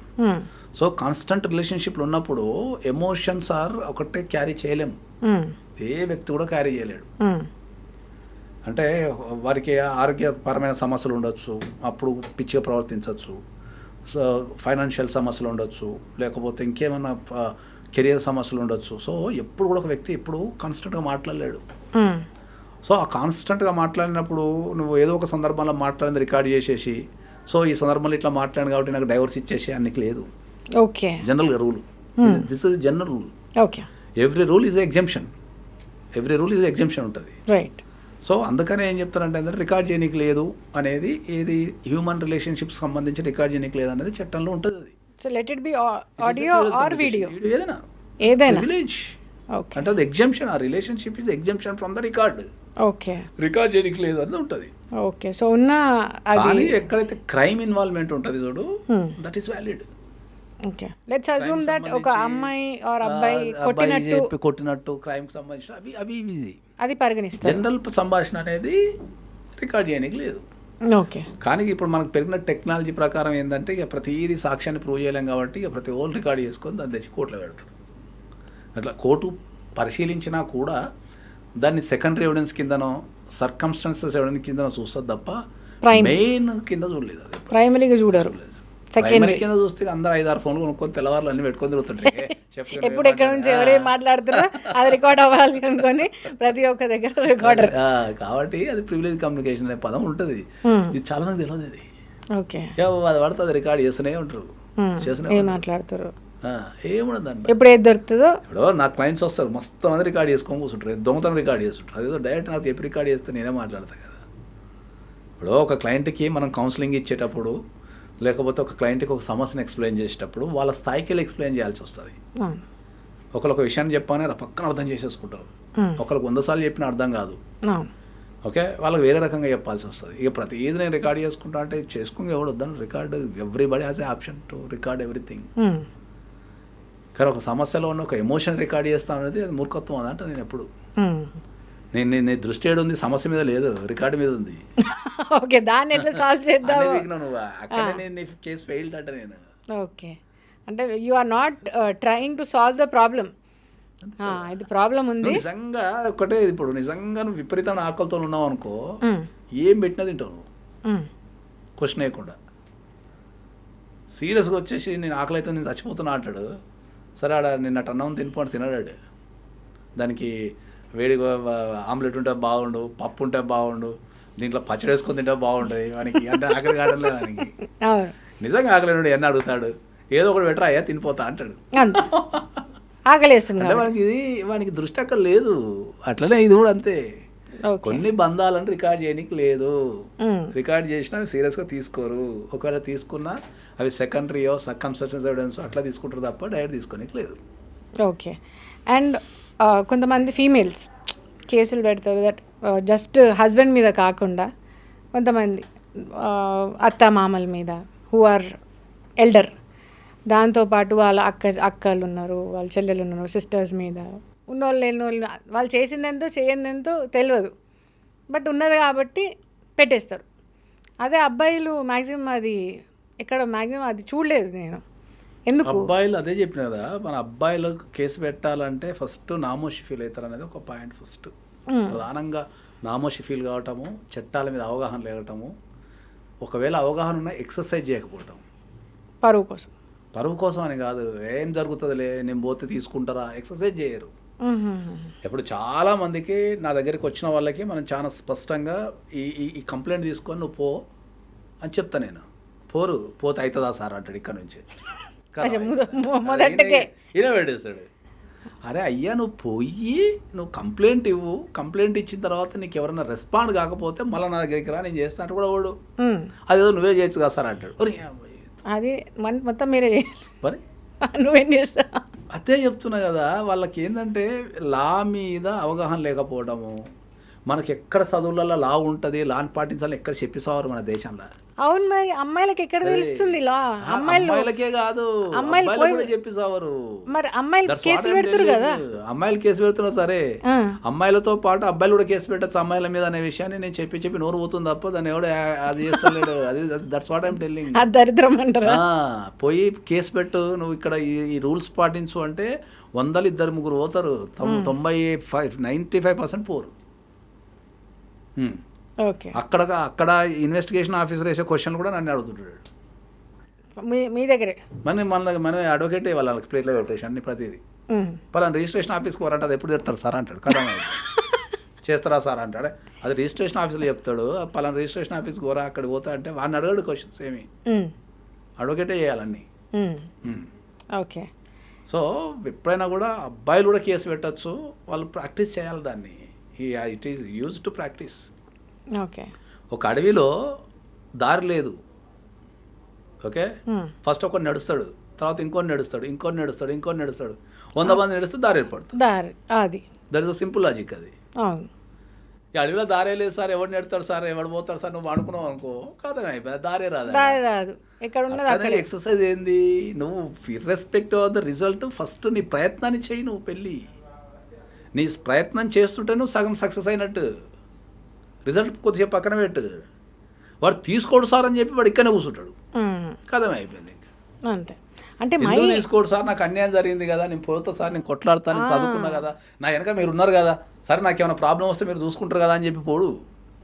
వీడికి ఇక్కడ నుంచే మొత్తం సర్వీస్ చేయాలా, ఆఫీస్లో మొత్తం ఆర్డర్ కాపీ రెడీ చేసి చేతికి ఇస్తే తీసుకోపోతారు. ఓకే, మొత్తం ఇట్లా ప్లేట్లో పెట్టి ఇవ్వాలి. ఎక్సర్సైజ్ చేయడానికి లేదు, అదే కదా వరకు వచ్చిన ప్రాబ్లం అది ఇండియాలో. అంటే నా క్వశ్చన్ ఏంటంటే, ఇప్పుడు ఎడ్యుకేషన్ అమ్మాయిలకు ఉంది, అబ్బాయిలకు ఉంది. డొమెస్టిక్ వైలెన్స్ మీద సింపుల్ లాజిక్ చెప్తా. అబ్బాయిలకు కూడా డొమెస్టిక్ వైలెన్స్ జరుగుతుంది, వీళ్ళ కోసం ఒక చట్టం తేవాలి అంటే కేసుల సంఖ్య గవర్నమెంట్ దగ్గర పెరగాల. వాళ్ళ రికార్డులో విచ్ ఇస్ నాట్ హ్యాపెనింగ్. వాళ్ళ రికార్డులో ఎప్పుడైతే పెరుగుతుందో అప్పుడు ద గవర్నమెంట్ విల్ థింక్, అరే why this type of complaints is coming, what's going in their life, ఎందుకు ఇంతమంది యువకులు లేకపోతే ఎందుకు ఇంతమంది పురుషులు పోలీస్ స్టేషన్లకు వచ్చి కంప్లైంట్లు ఇస్తున్నారు అనే రికార్డు వాళ్ళ దగ్గర అవైలబుల్ ఉంటే అప్పుడు ఆ రికార్డు నాలాంటోడన్న పోయి, అయ్యా ఈ దేశంలో ఇంత అన్యాయం జరుగుతుంది, ఇన్ని కంప్లైంట్లు ఉన్నాయి, ఇన్ని రికార్డులు ఉన్నాయి, ఏం జరుగుతుందని వాదించో చట్టాన్ని తేయగలుగుతాం. అవును, ఇప్పుడు నేను ఆడ రికార్డే లేదు, ఎవడు ఓడు, నేను పోయి ఏడ వాదించాలా, పొమ్మన్నోడు పోడేవాడు, ఇవన్నీ వాళ్ళని ఎంతగానో మోటివేషన్ చేస్తాం మనం, చెప్పండి. కరెక్ట్. ఒకటి చెప్తాను నేను మీకు, జనరల్గా మన భారతదేశంలో మోసపోయిన అమ్మాయి కంప్లైంట్ ఇస్తుంది తప్ప మోసపోయిన అబ్బాయి కంప్లైంట్ ఎక్కడా లేదు అసలు, జాబితాలో లేదు. ఇప్పుడు పోరా అంటే పోడు. ఒక అమ్మాయి కనుక ఒక అబ్బాయిని మోసం చేస్తే బాజాప్తో కంప్లైంట్ ఇవ్వచ్చు, బాజాప్తుగా ఎఫ్ఐఆర్ చేయొచ్చు, వాళ్ళని శిక్షించవచ్చు ఈ దేశంలో. ఇప్పుడు ఎక్సర్సైజ్ చేయడు, ఎక్సర్సైజ్ చేయనప్పుడు ఇప్పుడు నా డేటా నుంచి వస్తుంది, నేను చెప్పినోడల్లా పోయి పోలీస్ స్టేషన్లో ఫస్ట్ కంప్లైంట్ ఇయ్యరు, ఇస్తే దాని మీద చర్య తీసుకుంటారు, ఏనయ్యారు. మొగలు ఇక మళ్ళీ ఇప్పుడు మాట్లాడితే మొగలు సగం మంది త్యాగమూర్తులే ఉంటారు. ఎలాగా లేదు, నాకు కొంచెం ఇప్పుడు కొంచెం క్యూరియాసిటీ పెరిగింది. మన ఇద్దరికి అంటే మహిళలు త్యాగశీలి అంటారు, త్యాగశీలే కానీ ఇప్పుడు అంతా మొగలు త్యాగశీలి అవుతున్నారు. అమ్మాయిలకు క్షమించే చదువు పెట్టుతారు, సరే మోసం చేస్తే మోసం చేసింది అని చెప్పి చదువు పెట్టేస్తారు. అబ్బాయిలకి అన్ని కష్టాలు అన్నట్టు ఇప్పుడు. కానీ సీరియస్గా పోతున్నారు ఇప్పుడు జనరేషన్లో అబ్బాయిలు కష్టాలు పడేటోళ్ళు ఉన్నారు, అమ్మాయిలు కష్టపడిన అబ్బాయిల వల్ల ఇప్పుడు జనరేషన్లో ఈక్వల్ ఉంది, జనరల్గా ఇది ఈక్వల్ ఉంది. ఇప్పుడు అంటే ఒక సర్వే ప్రకారం తెలిసింది ఏంటంటే అబ్బాయిలు ఎక్కువ గురవుతున్నారు, but they are not coming out. అందుకే చెప్పింది, గురవుతున్న వాళ్ళు కంప్లైంట్ ఇస్తే రికార్డు దొరుకుతుంది. రికార్డు దొరికినప్పుడు దానిపైన మనం పోరాటానికి అవకాశం ఉంటుంది. ఇంతమంది ఉన్నారు ఈ దేశంలో కానీ చెప్పడానికి ఉంటుంది. కానీ రావటం లేదు బయటికి, ఓకే రావటం లేదు బయటికి. That's what I'm telling. చట్టాల్లో మార్పు రావాలంటే జనాల్లో మార్పు రావాలా. జనాల్లో ఎప్పుడైతే మార్పు వస్తుందో చట్టంలో మార్పు వస్తుంది. అంతే అంతే. ప్రతి ఒక్కరు తమ బాధ్యత కింద ఏంటంటే పోవాలా, పోయి కంప్లైంట్ ఇవ్వాలా. ఇస్తే మేము నాలాంటి వాళ్ళు ఎవరన్నా పోయి హైకోర్టులో ఒక పిల్లి పెట్టనికో, గవర్నమెంట్ని ప్రెజర్ పెట్టనికో పోయి సార్ ఇంత డేటా ఉంది, ఇంతమంది సఫర్ అవుతున్నారు సార్, ఇంతమంది 1000 మంది ఉన్నారు సార్ అని చెప్తే అవుతుంది. ఓకే. రాష్ట్రంలో సపోజ్ చెప్తున్నా, ఇప్పుడు కరోనా కేసులో ఒక 20,000 మంది పక్కన చచ్చిపోయినా అనుకో, ఇమీడియట్లీ ఏం చేస్తారు గవర్నమెంట్? అయ్యో 20,000 మంది చచ్చిపోయినా వాడిద్ది అని ఇమీడియట్లీ చర్యలు స్టార్ట్ చేసి ఎట్లా కాపాడాలా ఏందని చేస్తుంది. ఎంత సంఖ్య ఒకటి చచ్చిపోయినా అనుకో, కరోనాతో ఒకటి చచ్చిపోయినా అనుకో, ఒక్కడు వానికి ఆరోగ్యం బాగాలేదేమో, ఇంకా వానికి ఇంకేం రోగాలున్నాయో చచ్చిపోయినా కూర్చుంటారు. అంతే. ద సేమ్ కాన్సెప్ట్ ఏంది, నీకు ఎన్ని కంప్లైంట్లు పెరిగితే, నీకు ఎంత డేటా దొరికితే దాని మీద మొగోళ్ళ చట్టాల మీద మనం దానిపైన చేయొచ్చు. సుప్రీంకోర్టులో ఒకళ్ళు పిల్లేసిళ్ళు పోయి ఆడవాళ్ళ కోసమైతే రాష్ట్ర వ్యాప్తంగా దేశవ్యాప్తంగా మహిళా కమిషన్లు పెట్టిల్లో, మరి మా మొగోళ్ళు కూడా ఇబ్బంది పడుతున్నారు సార్, మరి వాళ్ళకు మాకు కూడా మొగోళ్ళ కోసం కూడా కమిషన్లు పెట్టమని చెప్తే సుప్రీంకోర్టు డిస్మిస్ చేసింది. ఎందుకు? డేటా లేదు. That's what I'm telling. Data, there is no data. అది మన కర్మ అనుకోవాలా ఇప్పుడు? మరి అందుకే అందరూ ఉద్యమించండి, వెళ్ళండి, కంప్లైంట్ ఇవ్వండి, డేటా క్రియేట్ చేయండి. ఇప్పుడు నన్ను కూడా ట్రోల్ చేస్తారేమో, నువ్వు అమ్మాయి అయి ఉండి నువ్వు ఎట్లా పక్షపాతంగా మాట్లాడుతున్నావు. పక్షపాతం ఏముంటుంది, ఇబ్బంది ఎవరికైనా ఇబ్బంది, అది ఆడైనా మొగైనా ఇబ్బంది అనేది ఎవరికైనా ఇబ్బంది. ఈ మొత్తం హోల్ సినారియోలో ఏంటంటే, ఒక ఆడపిల్ల ఇబ్బంది పడ్డా అందరు ఇబ్బంది పడతారు, ఒక మొగోడు ఇబ్బంది పడ్డా అందరు ఇబ్బంది పడతారు. జనరలైజ్ చేస్తే మనం కొద్దిసేపు మనం ఈ జనరల్ న్యూట్రాలిటీకి వెళ్ళకుండా ఉండి, ఒక కుటుంబంలో ఏ వ్యక్తి ఇబ్బంది పడ్డా కుటుంబం మొత్తం ఏదో రకంగా ఇబ్బంది పడుతుంది, అది మంచికి కానీ చెడుకు కానీ. ఓకే, వీళ్ళు మంచి కోసం చేసిన ఇబ్బంది పడతారు, చెడు కోసం చేసిన ఇబ్బంది పడతారు. ఇబ్బంది అనేది ఎవరికైనా ఇబ్బందే కదా, దాన్ని తగ్గించుకుంటే అయిపోతుంది కదా, ఫ్యామిలీస్ అని హ్యాపీగా ఉంటాయనే ఉద్దేశం. నిజంగా ప్రస్తుతం ఉన్నటువంటి సమాజం దేనికి ప్రయారిటీ ఇస్తుంది? ఆర్థిక సంబంధాల చుట్టూ మాత్రమే తిరుగుతోంది. మళ్ళీ ఎన్నికలంగానే చాలా విరక్తి కలుగుతున్నాం. మంచి అనిపిస్తుంది కదా, లేడీస్ కూడా ఛాలెంజింగ్ జాబ్స్ చేసినప్పుడు చాలా బాగుంటది. ట్రాఫిక్ అసిస్టెంట్స్ గా నియమించిన ట్రాన్స్జెండర్స్ అందరితో సాల్యూట్ చేయించుకుంటున్నారు. ఫుడ్ డెలివరీ ఇవ్వటానికి వెళ్ళినటువంటి డెలివరీ బాయ్ అనిల్ పై కళ్ళ ముందు